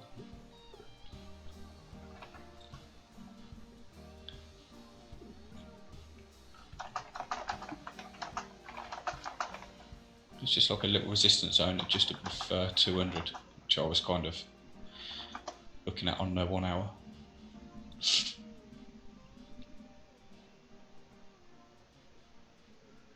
Yep. Well, it's not like the most recent, but it's just an area consolidation, kind of.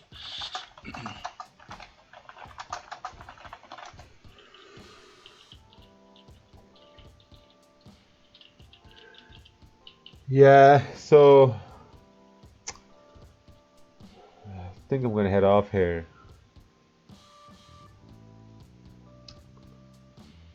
Yeah, I'm gonna head off right now. And we'll see you tomorrow. Peace, man. Have a good one. Yeah, Peace, bro. Chris. Take care, Yeah, man. Catch you later, boys and Have girls. fun.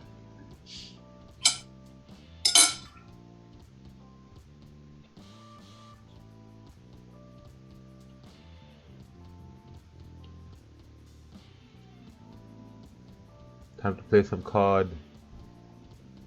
Then